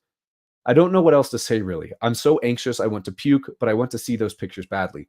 Like I said, I don't expect anybody to believe my dad or me, but I kept my promise. He was really hopeful the last 5 years before he died that things would be out there, but he has been mad at the government and told me he doesn't care anymore. Anyways, I hope you all have a good day. Also, why did they remove the content of my post but not lock it? They didn't even give me a reason. So, of course, that's super interesting to read. I have a little problem with the operational security of this line here, not telling astronauts until the last very moment about possible sightings of creatures of non-human intelligence. That doesn't seem very. Oh, actually, was this posted? This was posted in Aliens. If this was cross-posted in UFOs, I'll actually ask Joey, is not my name, who's a mod there. What the heck happened if that was removed? But that seems like terrible operational security, right? Not to tell these astronauts who may have severe anxiety or panic attack upon meeting a creature half their size that's of non-human intelligence. Now, this person right here, according to their dad, this isn't the first testimony of individuals who state there's video or pictures of non-human intelligence or UAP either en route to or back from the moon or on the moon itself. I know I've talked about an individual in the hidden within the Greer research files. There's also astronauts who have made outstanding comments on astronauts who have made outstanding comments on NHI, such as Gordon Cooper and, of course, Buzz Aldrin. I found this interesting in particular, not by itself, but because this reminded me back from, was it June, of another 4chan whistleblower, right? And this reads a little bit to me like a LARP. Of course, all of this this reads a little bit like a LARP just because of all the details. But this person talks about a program at 18 where he was utilized on such as Gary McKinnon's non-terrestrial officer sent to the moon, where there are pyramids. That when he got close to said pyramids, they kind of messed with human cognition, similar to other stories of getting in contact with the UAP itself. This could be drawn to stuff like the witness I covered, RA, or possibly the infographics whistleblower and so forth. But So I would call BS just on the comment about the dead man switch requires user interaction to verify they're still alive. Yeah, this post could. The reason I wanted to talk about it was just because it reminded me closely of this accountant. I like talking about these statements. I think there are some that probably have more validity than others. If you guys read the one, and I think it occurred in July, it was about a person in the 24th STS, which is a special forces unit in JSOC, that stated their captain was kind of sent away to mysterious operations. And at one point, he talked that he kind of was on the case of the retrieval of a craft that really shook him to the core. So there's some that are more believable than others. Generally, I find the more detail added, the more they are a little hard to believe. That's why the statement about the astronauts not being told until the last second and possibly the dead man switch is a little bit more adds maybe a little bit too much icing to the story, as well as this case right here. But this individual, there's 6 shots. There's 6 shots of this, and I will post this in the Discord as well. If you guys want to talk about it more, because I don't want to just read through the whole thing, right? There's so much, but the gist of it is this person is sent in like a non-terrestrial officers to the moon. I think under the moon's surface, there's large caverns, according to this person, which pyramid structures. As people get close to them, their cognition suffers and so forth. I think this individual doesn't talk about seeing beings, but recalls echoes and sounds in these caverns that likely were not made by humans. So if you guys want to at some point read through the whole thing, we can, but I won't do that now. Let me look through some of these real fast. Check your email. I sent you a fascinating Reddit post from last year that has since been removed. I saved, from the molecular biologist. I think you're talking about the EBE. Somebody was talking about that earlier. I think they stated this study was done out of a Battelle laboratory near an army base. If any of you guys know specifically which base, that's a really interesting story. I know there's been a lot of back and forth on that encounter. Again, I said I would talk to a biologist just because I know next to nothing about biology. Thanks for pointing out the EO. I appreciate that, man. Good look at the data rather than just dismiss stuff because it doesn't fit your bias. There are things taken more seriously. Yes, that's a great point. Yeah, I might have a picture in my head of how I think things work or what stories are true or not, but I still try and analyze almost any story I can, even if things don't necessarily like scream true to me at first. I still think they're worth checking out, details of stories as well as kind of cross-referencing to other cases. Let me get a invite to the server here. Let me get an invite to the server. All you've got to do is watch the press conference with the astronauts once they returned from the moon. They weren't happy. They were in shock. I've seen that as well. I think it was there was an individual in my Discord who was talking about this, and he was saying that this clip is often used. The astronauts seem very kind of distant. They seem dissociative from their current events. This could be because they encountered something, or just because they were so kind of shot from the mission at hand. I'm not really sure. I haven't seen the video in a while, but that of course is referenced quite a bit when people talked about, especially the Apollo 11 crew discovering strange things on the moon. And I think a bunch of people have asked me about this before. There's of course Stephen Greer's whistleblower, controversial, and I think I've talked about him. Just reference his name, Carl Wolf, who states that that states there have been photos and images of things on the moon. There are also multiple entries in Greer's DPI, his witness list, and the DPI archive. I think there's almost half a dozen of entries that state they saw photos of structures and so forth on the moon. And then you have guys like Buzz Aldrin, Apollo 11 astronaut, who does anybody know if he still talks about the Phobos monolith? Phobos, kind of a moon of Mars, where there's a supposed monolith that Buzz Aldrin had talked about quite a bit. What do you think about the alien biology Reddit post? We'll talk about that once I can get some biology under my belt. We'll probably talk about this specific one here with the moon in Discord, and we'll just kind of get things running. We don't need to get too involved in that here, just because I don't think there's much connection to ufology at a wider scale, besides maybe the integration of a non-terrestrial officers list if it involves Gary McKinnon's case. I want to cover the 4chan whistleblower that talks mainly about the undersea self-replicating facility, the person I talked about in the Kecksburg video, the 24th STS guy, and the biologist, if I can get somebody who understands biology and can actually help me out. Because, okay, this was in Fort Detrick. Okay, yes, okay. Fort Detrick, Maryland. I think it's an army base, and I think it's by Raven Rock, which is a huge underground facility, if I'm not mistaken. Anybody know where I can find the 2023 Greer timeline, UAP timeline? Are you talking about the the timeline that was given to Congress. I can send a link, or if anybody has I don't know how to send you a link either. Connect with me on email or uh, come to the Discord because that should be posted there. Sorry, I'll get through the Batel's National Biodefense Lab. Yes, and we know from Batel they are direct. Oh, wrong one. Sorry, they are directly lobbying against the UAPDA. So Patel is always a customer of interest. Real quickly, I like this question. I know it's a little bit outside of what we're talking about right now.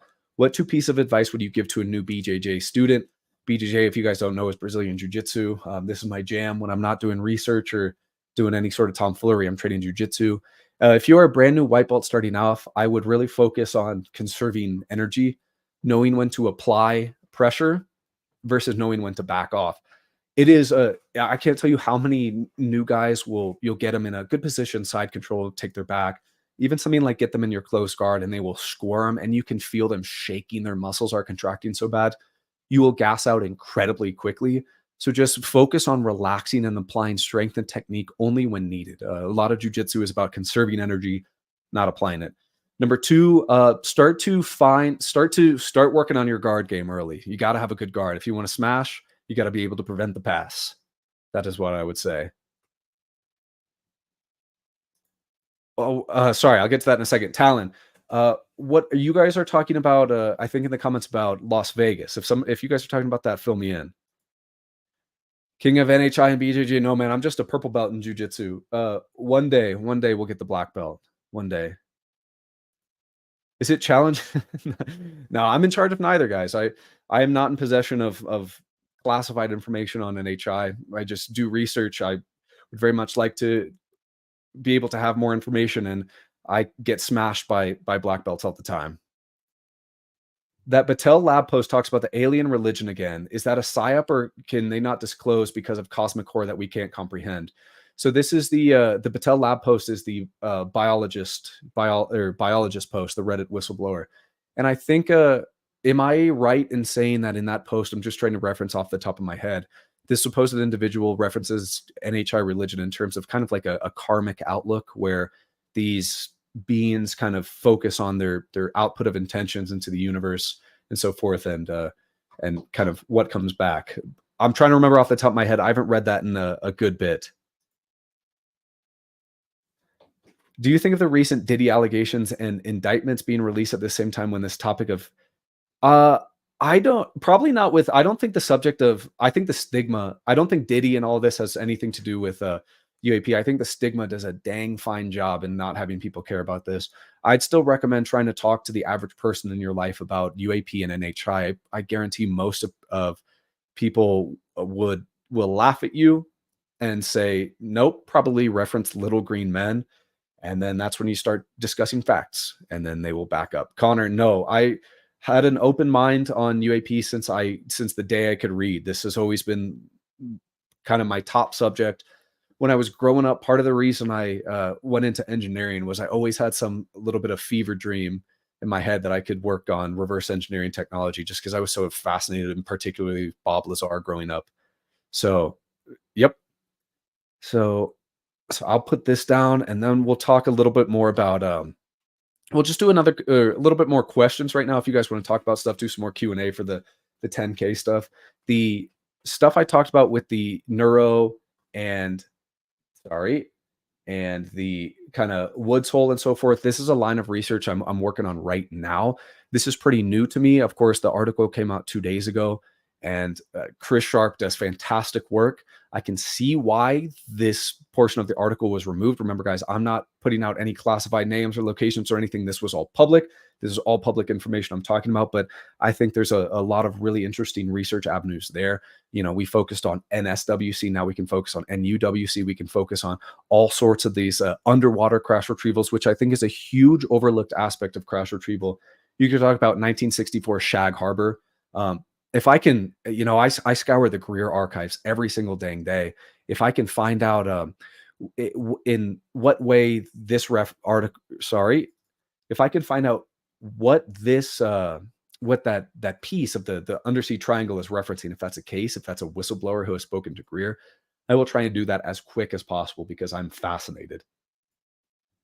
Ortal Chow, thank you so much for the $10. I really appreciate it. I will continue to keep doing this. This is my passion as talking with you guys, as I know it's so many of yours. That's why I'm very honored and just thankful to have everybody here. There's so many people in the chat all the time and in the Discord. I want to shout out Kai and Rectified in particular for always having receipts, documents, and so forth to talk about. Kai, if you're still in here, we will talk about Mark McCandlish as well very soon because if you're still here and want to know, I will talk to you about the new developments in the case. But there's some really interesting stuff. Talon, yes, my name's just Gerb in there. You can find me anywhere and anywhere as Gerb. Sorry. Okay, something or someone. I used to dismiss Herrera due to the helicopter debunk. I softened up to him once Joey explained why the insider actually did take him to the facility. Yeah, there's the helicopter photo is still probably one of the most contentious pieces around Michael. Many people, including myself, believe that this was actually an individual named Ethan Dorian. Now, Ethan is not available for comment. Joey has tried to reach out to this individual as well and talk to him. I believe it was Ethan. He had an accident. I think it gave him brain damage. It was just a random accident. I think it was with livestock or something. But this is what myself and others believe. There's, of course, the issue with the camo match. And there are aspects of the camo that match up, but there are other aspects of the camo that don't seemingly match up perfect. So that's one of the biggest arguments against Michael. Of course, just with the amount of content I've made on Michael, I think you guys know I'm much more interested in this case. And I do plan on probably having Michael on again in the future. I think he even mentioned once he might be, because Michael and I both live in Colorado. Maybe we'll link up to a live stream. I think that'd be a lot of fun to kind of answer questions live with him. So, you know, I'd love to do that. But the insider was another fantastical and hard to believe detail. Yes, I completely understand as well when people talk about just the difficulty in believing about the insider, especially with the book like Sentinels of Ether and so forth. A lot of people like to kind of brush that off. You know, this trick on Dopser that's so unlikely. When there's books like Secret Machines, there's in Jesse Michael's new video with Nick Cook. There is a names are escaping me right now, but there was another kind of rocket scientist and anti-gravity researcher that wrote another fiction on flying saucers. And actually, Kai, if you're in here in ARVs in the 60s, it's super interesting as well. So there is a lot more to that Michael's insider story that, you know, I hope one day this individual comes forward. That's what I hope and pray almost every single day. I would love that more than anything because his testimony could be extremely powerful. In Nova Scotian, and now thanks for everything you do. Love and peace. Thank you, man. Yeah, the Shag Harbor story. That's a fantastic, fantastic case. And I've heard from Justin Bush, an abductee and former Marine Corps, that digital camouflage uniforms have actually matching patterns, and some of his did. Justin Bush is interesting. I'm part of a group that he just joined, so I'd like to talk to him a little bit because he has a really interesting abduction case, and I know you guys know I've never really dipped my toes into abduction and so forth. So this could be a good opportunity to talk firsthand with somebody. What do you make of the large underwater structure near Catalina Island coastal area disappearing off Google Maps relatively recently? Yes, I think that's been posted by Timothy Gallaudet too, of like a almost censored Google Maps piece. So I believe I've actually talked to Ryan Wood about this. He has kind of theorized that there might be two possible locations of interest of maybe underwater bases, maybe just hotspots of USO activity, one off Catalina Island, one off of Florida. I also know institutions like UAPX have been historically looking at Catalina Island in particular. So I think of any places to look, that's probably a really, really, really good place to look. If you'd like to vindicate Michael in that regard, yeah, so the camouflage you're referencing, yes, that is still an ongoing thing to talk about, absolutely. And we got Max Parr in here. Max Parr, I just shouted you out. Thank you so much. Keep up the good work, Gerb. Sending support as always. Do you think we'll get any documents from Neuro in the upcoming UAPDA release in October? I don't know. We might need to do some FOIA requests, especially Neuro projects or grants or awards with Woods Hole Oceanographic Institute. Now that might be the new line of research to pursue. Kermit may have told you about this, but I've been talking to him a little bit about the research today. on kind of neuro and Chris Sharp's article. So he might have brought that up with you, but yeah, super, super, super interesting. Have you seen the Skinny Bob videos? I don't know. There's been so much debate about Skinny Bob. I don't really have an opinion here, just because I don't really see an avenue to get to the bottom of this case. I think it's the same with Jon Stewart's Alien interview. There's just a kind of endless discussion about it. I'll steer clear. There's plenty of research projects that I'm really passionate on that I think I can really kind of advance the conversation around. I'll stick to those. If there's a topic that I don't really think I can provide value on, I'll probably steer clear from. This was kind of my take with Kecksburg, just because there had been so much done on it, but I really wanted to approach a few new angles, kind of with Eric A. Walker, with Johnson, and so forth. But if I don't think I can add, I'll probably just wait. Just wait. The guy to do a deep dive into Amy Eskridge, I'll probably put her in a video alongside the likes of guys like James E. McDonald. Amy Eskridge was interested in anti-gravity research, who was, I don't know if I can say the word on YouTube, but did poor things to herself. I think you get demonetized on YouTube's for saying such things. But yes, Amy Eskridge is a really, really, really interesting case that deserves further research. I know a place in Outer Banks, North Carolina. What place? Oh, like a underwater hotspot. I would love to hear more. People used to dump huge amounts of toxic waste in the oceans out here by Catalina Island. I did not know that. Oof.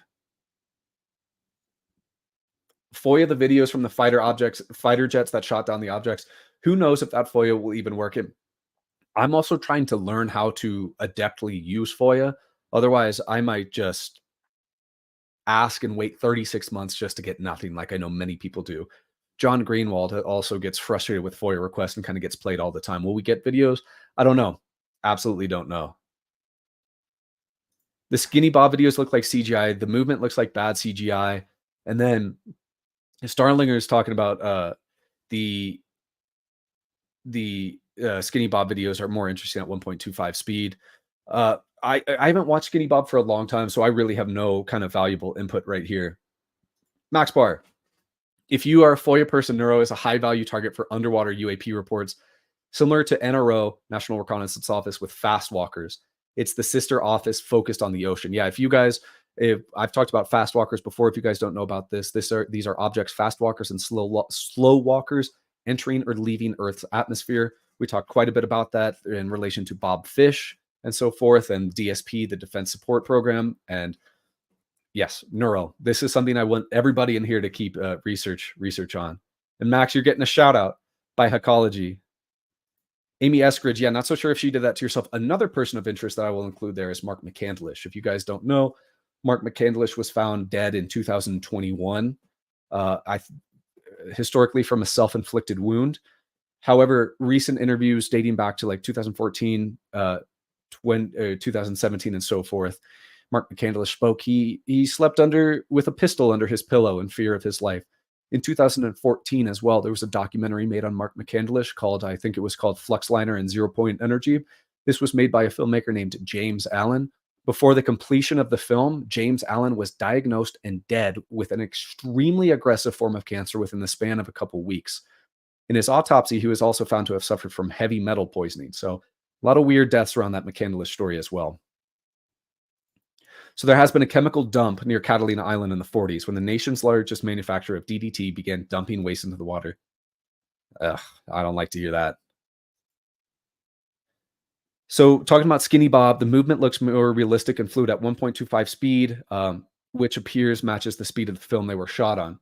Okay, yeah, I don't know about the kind of original film. What kind of film was Skinny Bob shot on? I know that probably plays a huge role into analysis of the film, but I just do not too familiar. Have you heard of the Chains of the Sea story that Lou references about alien arrival, yet they're here to talk to other non-human intelligence that exists on a deeper dimensional layer of reality on Earth? I know that piece. It's a book that Lou references, but I have not read it. Chains of the Sea. I have it in a reading list, but no, I haven't, and I didn't even know what it was about. So that is very interesting. So Frank Milburn, I have heard of Frank Milburn, close friend of Amy Eskridge. She was terrified before her ultimate demise, which we'll talk about, guys, because that is something or someone has a great point here bringing that up. Bart, any comment on Google and YouTube censoring regarding this topic? Um, I know there's Ross and Timothy Gallaudet have talked about Google Maps in particularly censoring places like Catalina Island. Uh, I may be censoring, maybe just shadow banning and so forth, or shadow hiding results. But also, you have to remember that the vast majority of the world populace and US populace still think that UAP is just a common conspiracy theory and there's not much to it. And the story of little green men is for crazy people to make up, which really infuriates me. Zach, Brad Sorensen from the Fluxliner story should still be around. Yeah. Yes. That all I'm going to say there, if you're listening, is yes. Yes. Catalina is also a point of operation for legit Coast Guard ops. I wouldn't think the blocking of Google Images is more mundane, but I could be wrong. Absolutely, yeah, absolutely. I do think it's interesting that of all people, Timothy Gallaudet, if I'm remembering correctly. If I'm wrong, correct me because I don't want to misquote. Uh, talked about this specifically. Max Parr, have I looked into the JDC2 and the possibility of it accelerating UAP transparency, especially with the involvement of Carl Nell, someone going on the record soon? I have not heard of JDC2. No, I have actually never heard of JDC2. If Carl Nell's talking and possibly somebody else going on records, the Joint All-Domain Command and Control Department of Defense program that aims to connect military sensor and communications assets into a single network, with the possibility of Nell speaking and somebody else, possibly a first-hand person going on record. That isn't. I would love to hear more about that. If you believe in angels and demons, you believe in aliens. So the kind of in reference to like the Collins elite that Lou Elizondo talks about, some powerful DoD figures that revere UAP as demons and are somewhat terrified to look into the topic just due to religious reasons. What information is Sheehan talking about that's supposed to be coming on October 18th? I have not the faintest idea. I have not heard Sheehan talking about anything like that. I know he had an event last night somewhere in Santa Cruz, I think it was. I think it was just a talk, but I have not heard of him talking about specifically October 18th. Zach, we'll talk. Brad Sorensen, I'm glad you bring that up because I kind of want to save that for a piece on McCandlish. I got to have some element of surprise. I'm terrible with withholding surprises, but that should be a fun piece of the video. Has anyone figured out what the symbol on the bottom of Lou Elizondo's cup was? He blatantly took a fake sip of the cup just before raising it to show the bottom. I've seen a lot of this talk about Lou's cup. Now, I've seen the video. Is it for sure a fake sip from his cup? Because I'm not sure what the symbol is. I know there's been a lot of analysis on this, but to me at least, I couldn't see anything recognizable in that clip. So Bart, you're saying the censoring is so bad, searching your own YouTube watch histories hides the video. That's interesting. There has been, I think, a couple people who have said they've been like unsubscribed from the channel. Whether that's nefarious, I don't know. I won't make any accusations. Maybe, but I don't know.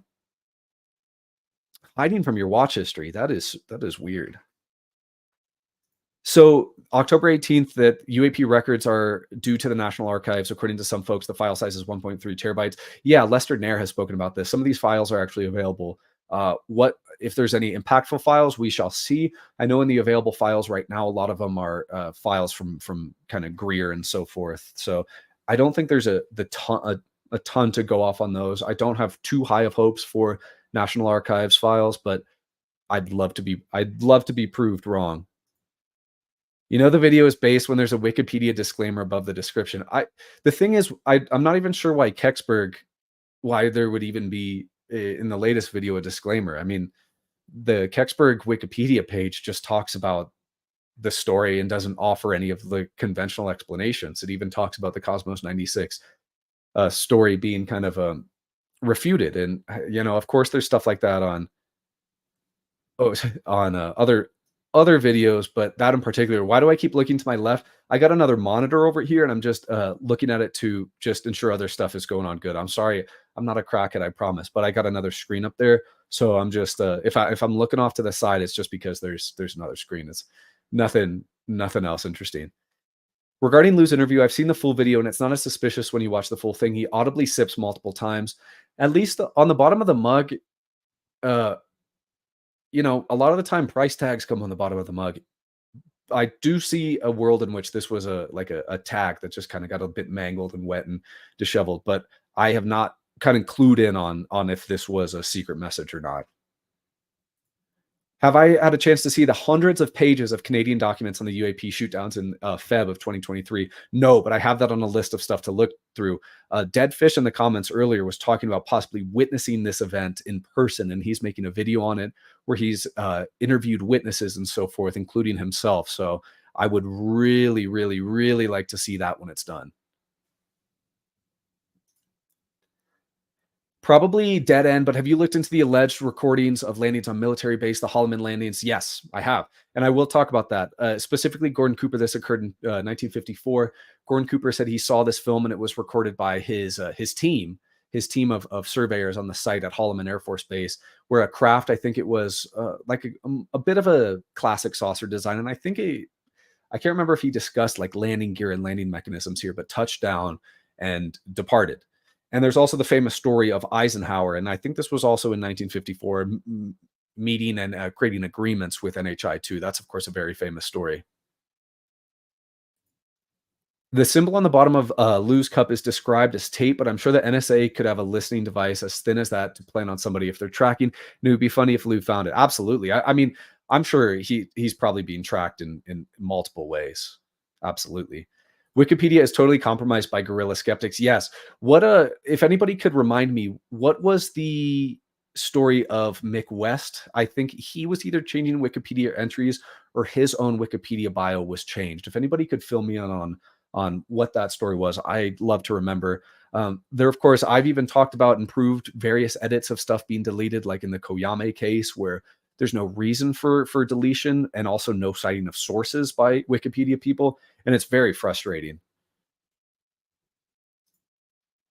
Is there any reason to think that Forgotten Languages is not a LARP? It kind of seems like it may have been made by a crazy person posting nonstop for 15 years on encrypted format in an ARG of LARP. Any reason to like any evidence I have off the top of my head or on hand to say it's not a LARP? No. But that requires a full investigation. Of course, it is very strange. And of course, at first glance and kind of looking through the encryption and so forth, it seems like a crazy mofo kind of worked on this page with the amount of encryption, the amount of strangeness and so forth. Radilio, that's a cute dog, by the way. What are your thoughts on Bob Lazar? So we talk about this, I'd say almost every video. I personally do not comment on Bob Lazar because I cannot separate my own biases away from the facts of the case. There are arguments for and against Bob Lazar. I want more than anything for his case to be true because it had quite an impact on my childhood. You can see the sports model behind me that Bob Lazar created. So I tend to stay away from Bob. I have positive things to say about him. I have negative things to say about him. I hope more than anything that his case is true. But it did leave a bad taste in my mouth after the 2023 hearings when he said, "I told you so," without testifying. I didn't really like that. You familiar with the whole theory that these crash and landed UAP we recover are a gift to push our technological and cultural evolution in a particular direction? Absolutely. Donation theory. This was talked about by Grush in the Ross Goldhart interview, that many of these craft have been just kind of found, left unattended in his own words. And this was also the crux of the story of third-hand Arrow whistleblower Eric Tabor, who stated that his, I think it was great grandfather, great uncle at Area 51 encountered and heard the story of an egg-shaped craft that was found in the Nevada desert, just completely unattended and left alone.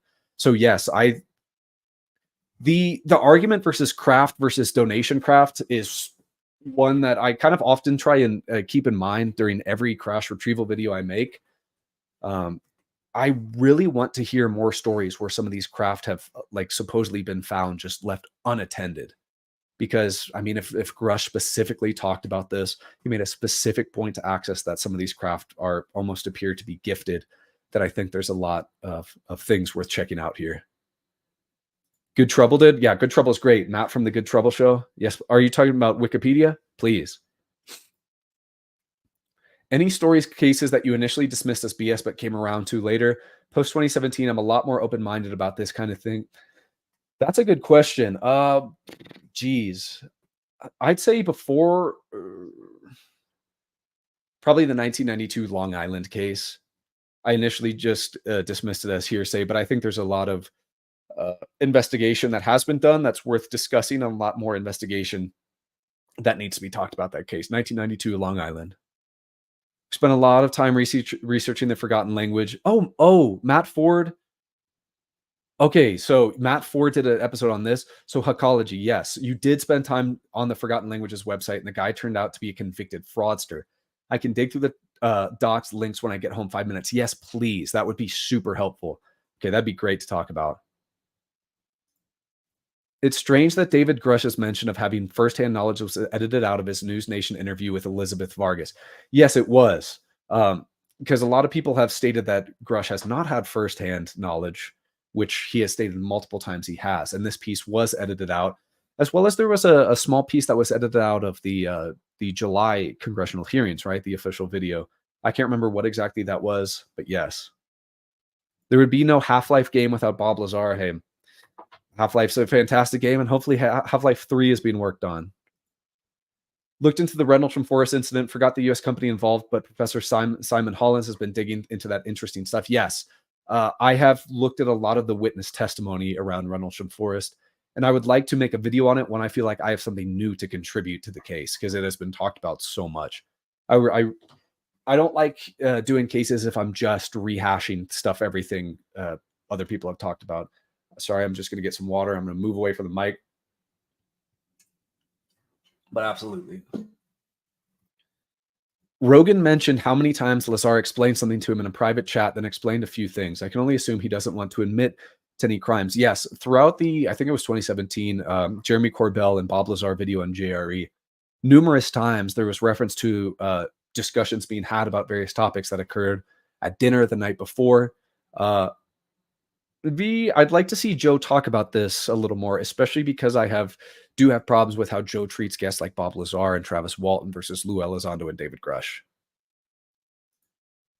Give Elon Musk 1 year with one of those. One of what? A retrieved craft? I'd like to see it. Max, guys, any comment from Max is well worth reading. This is for any anthropologists out there. If anyone is an expert with or knows someone who studies Berber history / symbology, please reach out to me. Some weird similarities to she-hand symbols. Okay, that's interesting, guys. If anybody is an anthropologist, either talk to Max or talk to me, and I'll get you hooked up with Max, because Max is one of the best researchers I know. They say that anyone can say an element number and they'll be right, just like 115, which is now known as nitinol. I think 115 is mosgovium, right? 115 is mosgovium. It was synthesized in 2004 as an unstable element in Russia. But yeah, you're right. Anybody can just claim a random atomic number that hasn't been synthesized or proven to exist beyond theory yet. Seems like it could be a mix of donation landings and crashes, and also maybe some shootdowns using exotic weaponry like Herrera talked about with his insider. Yes, Greer and others have talked about the shootdowns as well, including some people I've talked about on the channel. I think, yeah, the one solution isn't mutually exclusive. Just like there could be multiple factions of NHI, multiple origins of NHI on the planet, there could be multiple modus operandi for NHI. Possibly some of these their craft are forced landings, such as the Kingman crash. Possibly some of these are being shot down. Possibly some of these are donated. Maybe a particular species and that commands some of these egg-shaped craft. These almost seemed like formed in a piece of liquid metal shaped craft, like to just donate these craft. I predict element 119. Hey, we'll say it powers something when it's synthesized. The gift theory permits the Prometheus myth and the serpent in the garden. Pretty spooky if there's something to it. Yeah, Prometheus who stole fire from the gods and gave it to man. It is a kind of disturbing and sobering theory, but also very inspiring to know that there could possibly be some sort of species that is trying to encourage this species on this planet to try to pursue a certain lineage of technological evolution. The gifts, donations are a test. We are not passing. I think even without the donations, we would pretty much fail to pass any test with the way in which humans kind of treat each other and treat this planet. Congrats on the 10K. Thank you so much. I really appreciate that. Thank you. Shardul, Intel background throws up Rogan's red flags. I think we talked about it last time, but it's really comical to me how Mike Baker the former CIA agent, shows up. I think he has 14 appearances on JRE almost after every single UFO guest. Joe, maybe I don't know if Joe is necessarily nefarious. I just think that Joe's Joe. What are your thoughts on Dan Barish? Night Shift made a good video, quite detailed, compelling story personally, but what are your thoughts? So I've listened to I've listened to his like 2 hour interview, I think 2 or 3 times through. I've also read the Project Aquarius document, the really long piece that details the 3D makeup of S4. I think those drawings were done by Michael Schratt. And it's Barish's story is it almost in a way, and this isn't discussing his credibility or anything, seems too perfect. It's just so detailed incredibly. I know Barish is still out there. I know he's difficult to track down. I would love to speak to him. I find some of the most interesting stuff he talks about, not necessarily J-Rod, but the craft and levels at S4. That is probably what I'd want to pursue because, at least according to the drawings from Michael Schratt, the location while Barish was there and described, there was the Roswell recovered craft. There was an ARV that, at least according to Michael Schratt's modeling, or whoever created the modeling and sketches for this place, looked very similar to the Fluxliner Mark McCandlish ARV craft.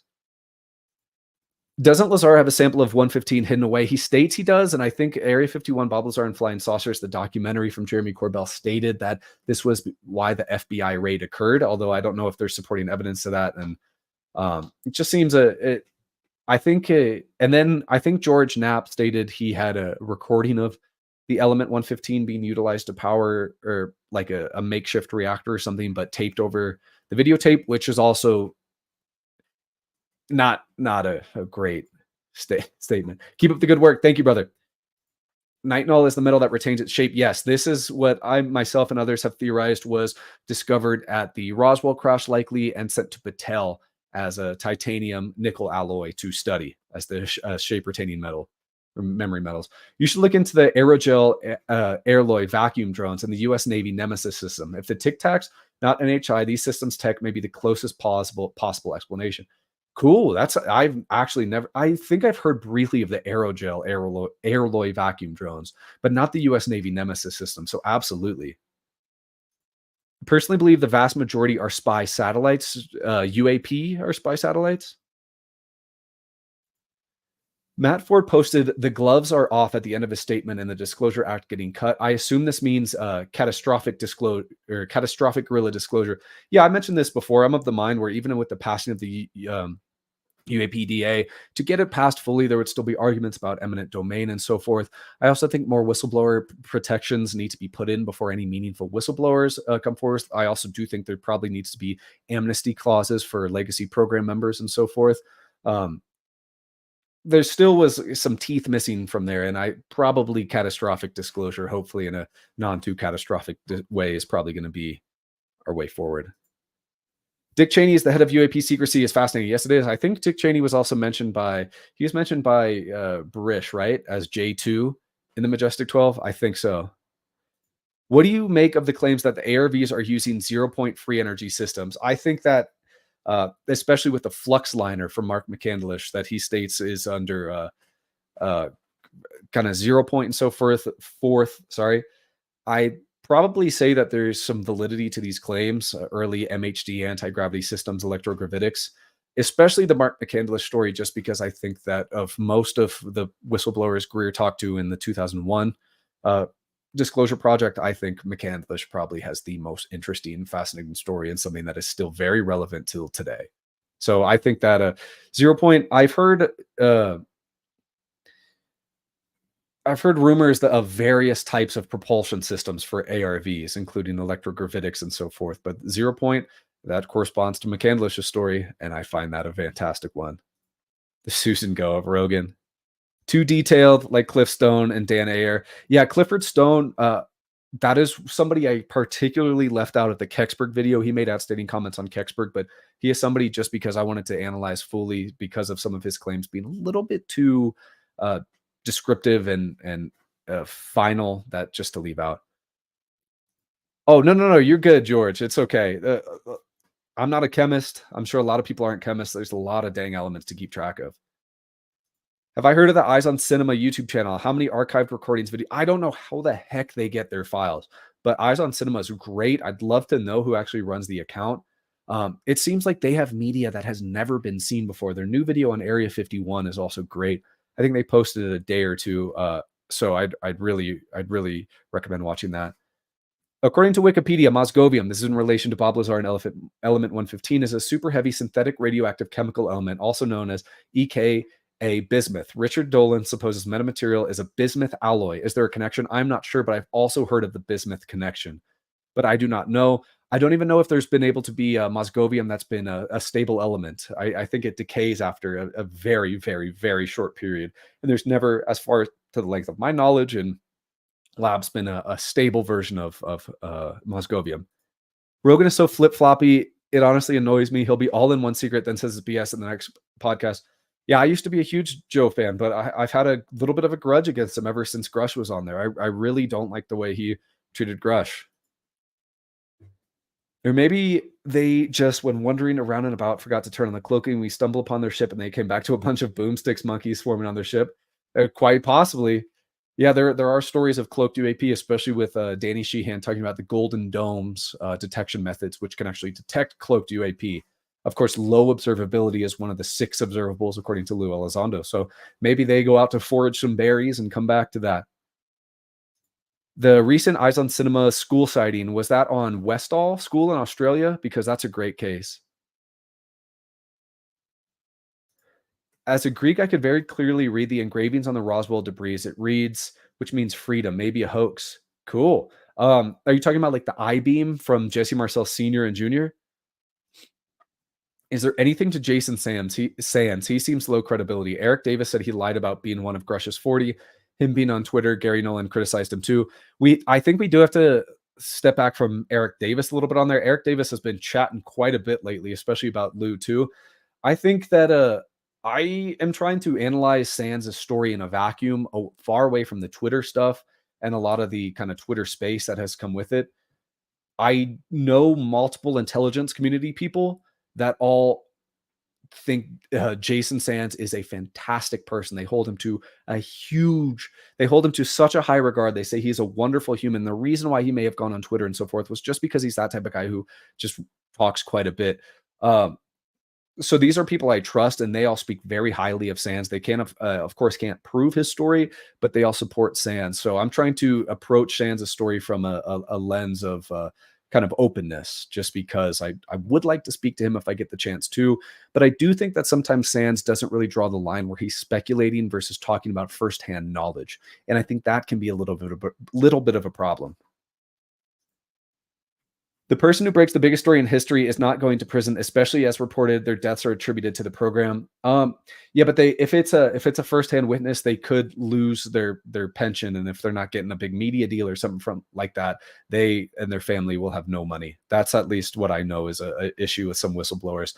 Not the threat of death, but the threat of pension removal. I would bet Kissinger was MJ1 up until his passing. I think according to Barish, Kissinger was like MJ5, MJ6. There was another person that had implicated Kissinger in MJ12. I can't remember who it was. What kind of music does Gerb listen to?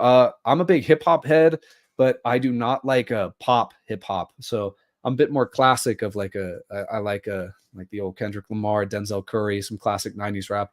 I also like electronic music. In Juna Deep, they're probably my favorite producer. I love listening to their projects, but a little bit of everything, man. I'm just not a big pop music kind of guy. Max Bar says, do you think it's morally right to keep 0 point energy from the public? Could the disclosure of 0 point collapse our civilization due to economic instability or something else? I feel like this is such a difficult question to ask now, especially if 0 point energy systems have been in practice for decades, if for years, if not decades. Right now, the introduction of 0 point systems, I think, would certainly collapse economies and collapse systems as we know it. We might have to completely shift to a global resource-based economy, as 0 point systems would fix most energy crises and production crises and travel crises and fossil fuels.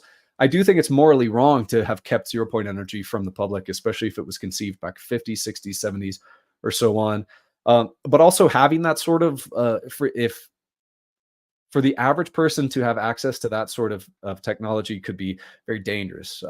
Just like the formation of a nuclear bomb, the blueprints are kept classified, but the actual knowledge and use of nuclear technology is not. I think 0-point systems should be the same. But yes, I do think it's morally wrong. But that raises such a quandary of having to completely reassess how global economies, global markets, and global governments work.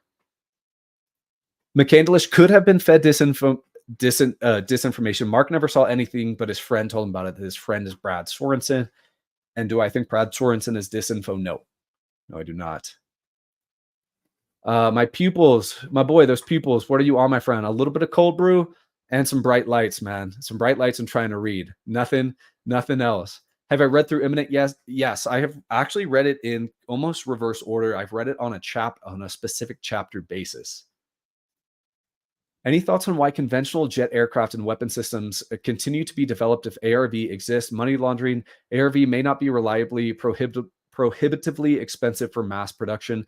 Yeah, who knows the cost of producing one ARV craft? Who is in control of the ARV? What program? There could possibly be elements of the Breakaway type civilization here, just because Lockheed Martin has, let's say, a Mark McCandlish's flux liner doesn't mean it's going to be shared, and doesn't mean if they have one flux liner doesn't mean it's going to be put into production, or its blueprints are going to be shared to keep an asymmetric advantage, of course, as well as David Grush says that the reverse engineering is used for feudalistic dominance and asymmetrical advantages. So I think there's quite a few reasons why. Not show all your cards yet. Who knows? Maybe if there was a global conflict, you would see a Northrop Grumman or Lockheed Martin ARV. I'd certainly like to, but not in that context. No one wants to know Ross Coulthart's source if he revealed the location. Okay, while no one wants to know Ross Coulthart's source, if he revealed the location of the UFO under the building, would you want to go ninja? Well, if he revealed the location, would I just, as far as I know, there could be national security implications and violations if he revealed this place. If he did, ninja in the sense of researching for probably 30 hours nonstop to try to get to the bottom of this. Yes, absolutely. Guy, according to McCandlish, someone should file a FOIA to verify the presence of the U.S. senator that McCandlish alleges was present at the air show and saw the ARVs. Oh, okay. This is in my notes, man. What was I just wrote this down. Who Brad Sorensen said he was with. He said it was a former director or some sort of intelligence director. A tall white Italian man with white hair. He names the name who he thought it was. I just can't remember it right now, but yeah, absolutely. That individual is no longer with us. I wanted to contact him, possibly his children. Ryan Wood always talks about sometimes if kids are adults now of their parents implicated in some of these stories, just reach out to them, see if they know anything about it. So absolutely, that's his right to change his mind. In regards to Joe, yeah, I think it's just towards the treatment of guests in relation to Bob Lazar versus people like Grush and Elizondo. It's just a bit strange. What is your favorite case of antiquity? I understand Lou being more interested in modern incidents, pre-reports, pre-47. Of course, there's the Aurora incident, but I'd say Cape Girardeau, 1941. Yeah, Kai, I'll find the name and I'll let you know. I have it written down. I just don't have the notebook on me right now. But yes. Got to check out the Groom Lake mine Ryan Wood was talking about. I found a few articles, nothing juicy, not even sure how to start that one. Yeah, I think it's a boron mine right in the Groom Lake area, which would be the perfect foundation for an underground facility. And that was started well before the creation of the Area 51 facility, which is managed by Edwards near at Groom Lake.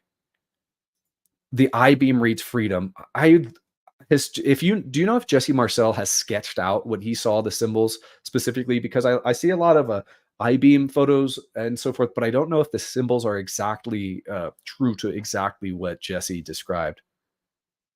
Everybody's going to put some shades on. Well, that's because I got a light right in front of me, man. But I think my pupils are normal sized. I think. I don't see anything wrong with my pupils. But who knows, man. The fact that MH370 videos are so compelling, yet you won't even give it on, is concerning. I'm sorry that is concerning to you, but I won't. My honest opinion is that I'm just not engaged with the videos right now. And that's because I know there's so much toxicity and drama around them. And also my research style, there's so much other stuff I'm trying to focus on right now that I will leave the MH370 videos to others at the moment. Have you read Imminent and any comment on the divide UFO talking heads are having on Elizondo stating overstating his role and responsibilities at ATIP and Stratton going to release his own book? This has become such a conundrum, right? And there's been so many like Twitter personalities and Twitter people discussing this, and uh, it's and John Greenwald made a great video with the OSAP ATIP documents. I really don't know what to make of it.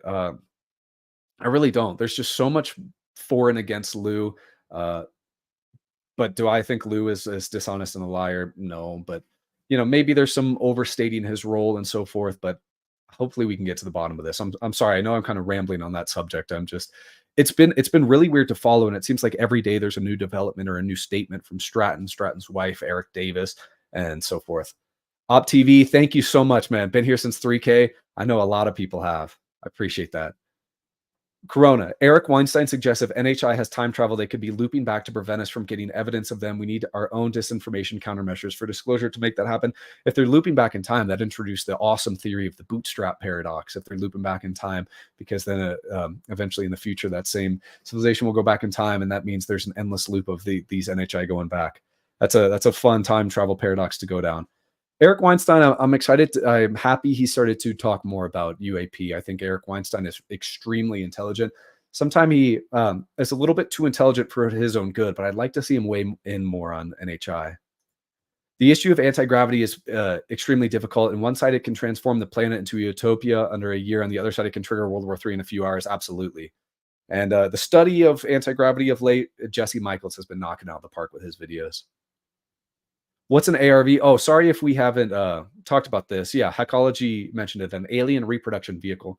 This term was coined by Mark McCandlish when his friend Brad Sorensen stated at Norton Air Base in 1988 November at an air show. He was taken to a classified division where three craft of kind of a saucer type shape, not like two saucer dishes pressed against each other, but like the top half of a saucer with a ball on top, were called alien reproduction vehicles, came in three sizes, operated off of, I think, 0-point energy, possibly electrogravitics or MHD plasma. But yes. Have you read the account of Dan Sherman Above Black? No, this is still at the top of my list because I've been recommended so much, but I'll be fully honest, I haven't been able to get through it yet. But I really want to. Have you heard of the Q94 non-human tissue sample? Is this the implant? I can't remember. Is this the implant everybody's been talking about? LOL. Eric Davis's boss reported to Lou Elizondo, and that was Hal Putoff or Lakatsky. I can't remember. There's so many dang names. I'm having trouble remembering right now. Sorry about that. Can't wait to read about the Scott Andrews story when it comes out. Everyone seemed to have forgotten about that one, including myself. Scott Andrews, that's on the tip of my tongue. Shardle, remind me the Scott Andrews story. I know this, but I'm forgetting. Are there alleged crash retrievals in Florida? No, but I think there's MacDill Air Force Base in Florida, which has been implicated with retrieval stories and so forth. As far as I know, I can't think of any retrieval stories off the top of my head, but there is MacDill AFB, which is of interest.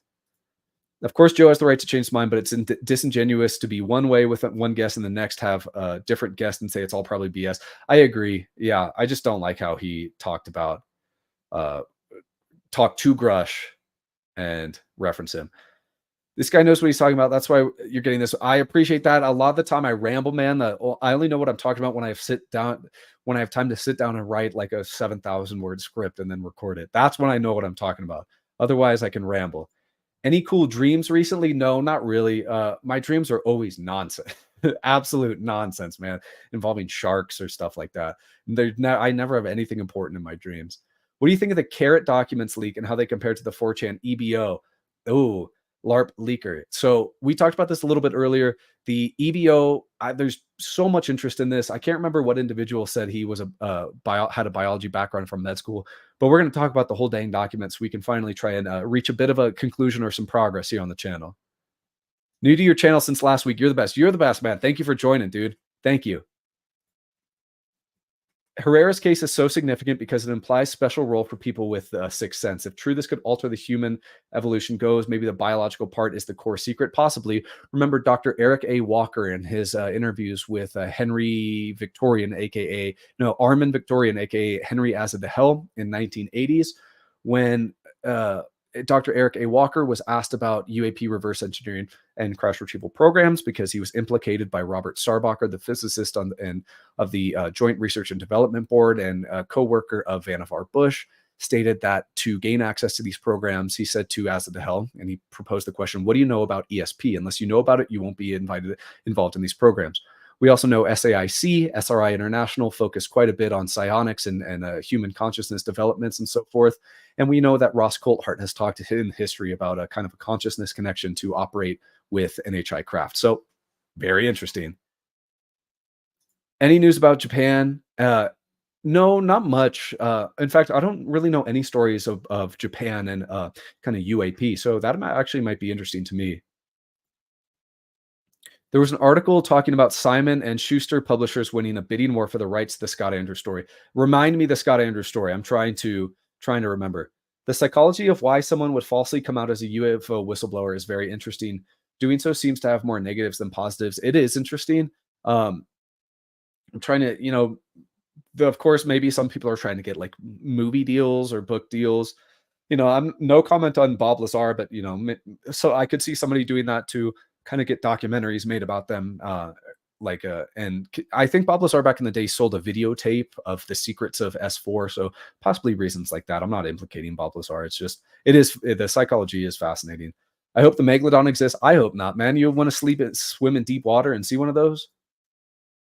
Has anybody ever postulated a way to augment the function of one's own caudate patumen? I don't know what that is. I'm guessing it's part of a brain.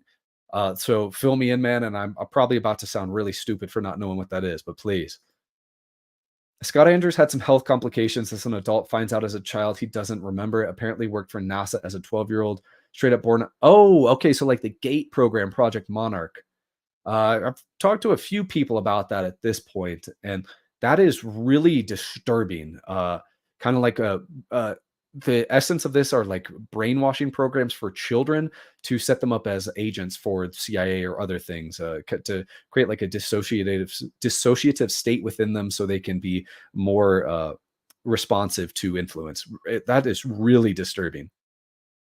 Heard any stories about the earliest efforts to pilot recovered craft? Do you think the level of experimentation was happening during or after World War II? My guess would be after, and that is going to be a video soon with Michael Schratt, who has a deep history in ARV stories. If I can get him and Ryan Wood, I know Ryan Wood said he talked to Schratt because I think there's stories of 60s and possibly 50s of these craft being flown around. Chris Lato of the Lato Files is actively investigating the Norway Light, the Hesdelin lights, and produced some great content. Yes, he has. Chris Lato's, I think his documentary on the Turkey sighting, this all-time classic video. Yeah, Chris has done some fantastic work, and I think these are the Hesdelin lights. He's been on this case for a little bit over a year, and yeah, Chris is great. Lou Elizondo vouched for Scott Andrews being legit. Cool. I had no idea. Have you researched any plumber firefighters from Antarctica who are also getaway drivers for billionaires who are trained for remote viewing as children? Is this sounds like Eric Hecker. This sounds quite a bit like Eric Hecker. Did he claim all of the rest of this stuff? Getaway drivers for billionaires who are trained for... I wouldn't be surprised. Maybe they found a way to teach people how to unlock the psychic aspect of their brains by the help of the Monroe Institute. Probably, and I think according to some of the research, some people are more predisposed to stuff such as this. I had a person reach out to me stating they were adept in remote viewing, and hopefully I can talk to them and see if their process and if there's validity to this, because I would love to learn more and kind of have a firsthand witness of remote viewing and some more complicated psionic stuff, because I talk about it all the time. It's pretty uncomfortable territory for me just because I'm such a nuts and bolts guy. I've just so much into research and kind of what I know and what I'm comfortable with. So yeah, an opportunity to learn more is great for me. Have you seen The Abyss, James Cameron, Underwater Aliens? Yes, that's a great movie. As a kid, when the kind of the CGI water thing makes its way into the crew bay, scared me tremendously. Do I think Bob Lazar is legit or a liar? I say this all the time. I stay away from Bob because my own bias. I cannot reach an unbiased conclusion. Justin Bush wanted to get into contact with Herrera, but especially his insider, and he complained of harassment and hacking from Black Ops on an abductee support group. Yes, I think the harassment from him involved a triangular shaped craft. Justin Bush has a book. I haven't been able to read through it yet, but I will post it because I think it is worth a read, and I would like to read it and talk to him once I can. In Lou, Kit Green, Nolan's Tales, the Cadet Patumen is part of the basal Ganglia. I'm sorry, I'm not going to be able to pronounce morphological different in experiences. So we want to know how to make it bigger. Part of the brain. Interesting.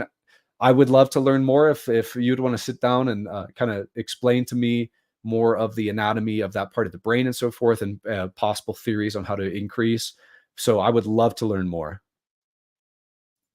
Have I watched, heard stories lost, interesting channel about UFOs in Scandinavia mostly? No, but I should. My girlfriend's from Norway, so that'd be that would be a really great channel to sit down and watch with her. Have I okay, have I heard of Dan Brish? Yes. We talked about this a couple times. I'll probably do like another 6 months or a year of research on him before any discussion of him in videos and so forth. But his interview, his 2 hour long one, certainly is very interesting. Yes, I'm sorry. I know I cannot pronounce things well at all. Have I heard of Jack Sarfati? Yes, I have. In fact, he commented on a recent video of mine. Um, and I was thrilled to see it. This was the Off-World Technologies division. He said he said something like the beginning was great, but the physics at the end in terms of Salvador Pais was incorrect. Now, of course, I responded to that, and I'm going to try to talk to him because yes, please. The Norway diving was cut short because of inclement weather. One short dive is hardly definitive. The 1967 case, ugh, yeah, I couldn't imagine diving in those seas. Guys, we'll do like 10 more minutes, and then we'll hit the road. And next, let me get through these questions. But next Sunday, I talked to if any of you guys are on Reddit and know the account Voller Records. He has posted at this point a 7, almost 8-part series on crash retrievals, George W. Bush, Alan Dulles, and so forth, and all these connections. I've talked to him. His research is so dang fantastic. I want to have him on a live and discuss this research. So if you guys know that, probably next week we're gonna talk. This page is about to blow up. I hope so, man. But do you ever worry about releasing too many long form videos and using up content before the algorithm hits? No. The thing is, there is so much to speak about. And with some cases, I might be able to kind of revisit with new information. Like I know Kingman right now, I could revisit and make a whole new video of it with improved editing and so forth. So if I ever do that and need to make a new video on something, I'll fully explain why. Also, I hope as I grow, also I have the opportunity to talk more to whistleblowers and so forth. So no, I'm not worried. I can think of on the top of my head 10 crash retrieval cases alone I'd like to cover. Witness list redacted, another 8 to 12 entries. UFO whistleblowers, another 8 to 10 entries. So I got plenty on the mind. Plenty. If the 2004 JSOC versus Lockheed story is legit, then Gary Nolan proposing parallel recovery team sounds extremely ill-advised. Yes, thank you. That's what we were talking about earlier. Let's just say the Lockheed recovery team who killed blue on blue action, killed JSOC members in this alleged 2004 incident. A bunch of presumably non-tier 1 personnel going to try and retrieve UAP before these retrieval teams sounds like a death sentence. It really sounds like it does. Lou okay, Lou can't pronounce either. Good. If Lou can't pronounce, then I'm in good company. The Gateway tapes are on Reddit. I downloaded them but haven't tried yet. Gateway and okay, yeah. The Gate program's really interesting. Lou talked about part of the brain's psychic possibilities a few times in this book. Yes, he has. And now at this point, multiple people have. And I was a little bit surprised and imminent Lou opened up so much about kind of a psionic potential and so forth.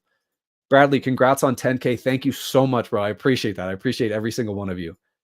Imminent has a section on the part of the brain and its weird relation to experiences, the bigger and denser, apparently. Yes.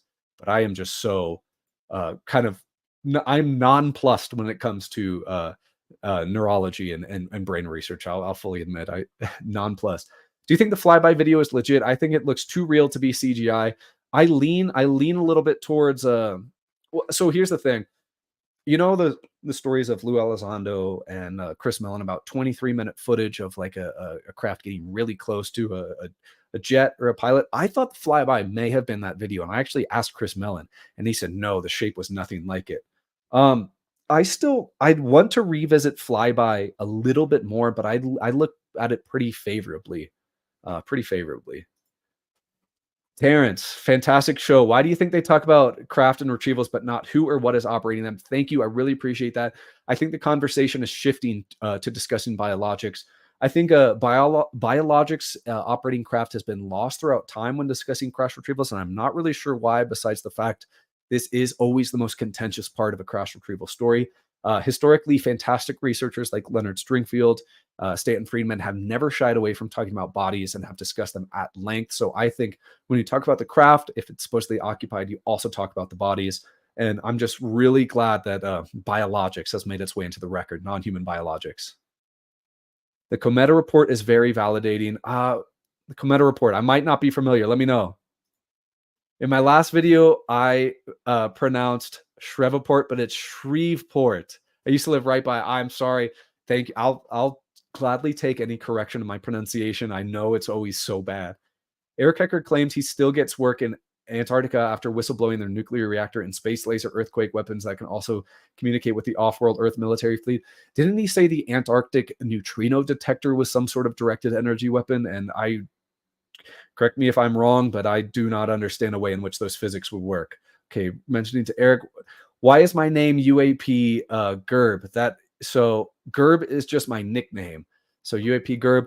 I wanted something for the channel short and sweet versus like the UAP research files and video, something like that. I want it short and sweet. Do you think UAP NHI stories can still manifest as ghost stories rather than UAP specifically? According to guys like Jacques Vallée, his book Dimensions and Forbidden Sciences, UAP phenomenon can manifest itself in different ways. This is an area of research that I myself, besides reading Jacques Vallée, am not too well versed in. I still think kind of the hitchhiker effect and the high strangeness around UAP is still something that I try and wrap my head around and kind of make sense of when I read about it in stories. You know, Lou talking about orbs in his home and so forth. But I'm trying to look at more stories where high strangeness is involved, especially stuff like Skinwalker Ranch. Congrats on 10K, 100K next. I hope so. What do you hope to see for the rest of 2024? Great show. I hope to see hearings in November, and I hope to go there as well as a possible Soul Foundation. I hope to see new firsthand whistleblowers. Can RA or MS testify at the House hearing? Both of these individuals I have gotten in contact with more powerful people than I who have more access to policy and so forth. So I know both of them were somewhat agreeable to this idea. It is out of my hands now. Of course, I'll still talk to them about it, but I really hope so because they are not as scared as one witness that I have spoken about by the name of TB. Multiple small terahertz wave guides installed on the skin of the craft is the thing required to operate at least some of them, it seems. Possibly, yes, it does seem. There's also stories in small paneling to dissipate heat and so forth. But yes, I'm hoping to have a conversation with a good friend of mine and another content creator offline about kind of the physics of ARV very soon. Kai, I know you'll really enjoy that and kind of have a little bit more a body of things to talk about. Are we ever going to see the Grush op-ed? Hear anything behind the screens? Somebody was trying to push the book thing. I don't think there's any validity to that. I don't think there's evidence for that. I think that Grush is working hard behind the scenes, and I do not think he's being lazy. If anything, his op-ed is probably being held up still. The Lockheed Martin JSOC thing, if true, could have incited a consolidation of directorates, etc., around the time of the JSOC event. Look at that time frame could yield something corroborative. Absolutely, as well as like a 94, the reorganization of SAPOC into the program and so forth. This, I think, the 1990 to 2010 is a very, very, very crucial 2-decade period to look for. This is a 6-way. I got this from Saucer Co, man. Tell them to sponsor me. I try all the time to DM them. I'd love to rep their merch. I'd love to shout them out on the video, but Saucer Co, I wish. Santiago, yes, we talked about this earlier. I think the blocking of the UAPDA is a shame, and it definitely sucks. I do not think it hurts disclosure too much. I think even with the UAPDA passing, there would still be quite a few roadblocks in terms of the settlement of eminent domain, as well as an executive order under Obama that automatically omits things dealing with non-human intelligence, including AI, to be automatically not need to be declassified. So I think we're okay. I still have high hopes that various whistleblowers will come forward. I very much hope so. I posted as mugs on Discord. I will review it. Yes, there's plenty of information out there. I will review it. Yes, after the live stream. What do you think of Herrera's claims that the ARV was possibly trafficking children? P3 assets, as he says. P3 assets. And I think that there is quite a bit to this story of interest. Of course, you guys probably know me and Joey as the guys who have covered Michael more than anybody. So yes, Michael says that these are referred to as pink assets, or P3, to use their capabilities of their mind to interface and pilot or draw in craft. Can you recommend any subreddits to your viewers on the UAP topic? So some of the bigger ones like UFOs and alien can get a bit unfocused. I like UFOB. I like Crash Retrievals. It's a really small one. But UFOB is a great one. And also in the Discord, we talk a lot about good stuff. There's a lot of really smart people in the Discord, people smarter than I. So I recommend joining that if you have not. Okay. Oh, you're talking about Reed's video from 96. I will check it out. Yes. Have you heard anything about James Webb detected something headed towards Earth and making course corrections? Yes, I have. I've heard all the rumors and stuff. I probably won't focus on that now just because there's so much else to research. This reminds me a little bit of Avi Loeb and Oumuamua back in, I think, 2021, 2022. Some people say the UAPDA won't do anything even if it gets passed because it's modeled after the JFK one. Yes, which took 27 years to release. Almost had a 27-year time frame, nothing released. It didn't do anything to the JFK mystery. What do you think about this notion? Yes, absolutely. There's also executive orders under Obama and other stuff that could have still kept this information from being declassified. Everybody forgets a lot of UAP stuff is likely misclassified as foreign nuclear material, which is born classified and still devoid of mandatory declassification. There is no telling that these legacy programs could have been outed. I think I agree. Our best option is catastrophic disclosure. Hopefully we can get enough firsthand whistleblowers and testimony coming forward with evidence. That is what I would like to see. So, okay, you're talking about Talon. You are talking about 96, and I will read all of this on Reddit. Rectified. What's up, dude? Any thoughts on the bismuth magnesium metamaterial Lou referenced in the People article? Any recollection of bismuth or purple-hued material recovered in crash retrieval? Purple-hued material and bismuth, I'm not sure. I'd like to read a little bit more about Gary Nolan's work with metamaterials and bismuth as well, because bismuth seems to be a material that comes up quite a bit, but I can't reference specific cases off of my head. Okay, Hackology has put a few up there. UFOs, NHI, exointelligence, UFO pilot reports, UFO UK, UFO EU, crash retrievals. Crash retrievals is great. It's a really small one, but the posts are kind of few and far between, but what they do post is fantastic. So I'd recommend checking that out. And RUSOs. With that, my friends, we shall call it a day today. I want to thank everybody again for 10K subs, and I hope everybody enjoyed the research we did earlier in the video. I'll post the links. I really recommend everybody check out the archived version of Chris Sharp's article before it was before the specific mentions of neuro and so forth were brought up. And so that's a lot more USO research and USO retrievals to focus on. And again, guys, thank you so much for the 10K. Huge plans. Eventually, I want to do a live every Sunday, work on my long form videos, and then possibly do an interview every now and then. I'd love to interview more people, but I'm not going to make interviews where I just sit down on Zoom or in person the bulk of my content, because I think that detracts from my research, and that's not what my style is about. But I think it could be a great supplement in the meantimes between my long form research videos. So if everybody likes that, we'll do that. And other than that, I'll see you guys next Sunday. I have a video coming out soon. I'm working on it's a project that's a lot smaller in scope than some of my last crash retrieval videos. It'll probably be a bit shorter, but I'm going to tell you guys, this would have been one of the most fun researches I've done since Off-World Technologies Division. And I promise you, this will be a brand new thing for probably 99.99% of people. And this is going to be really fun to talk about. So again, guys, thank you so much for joining, and I shall catch everybody on the next show. Peace, everybody.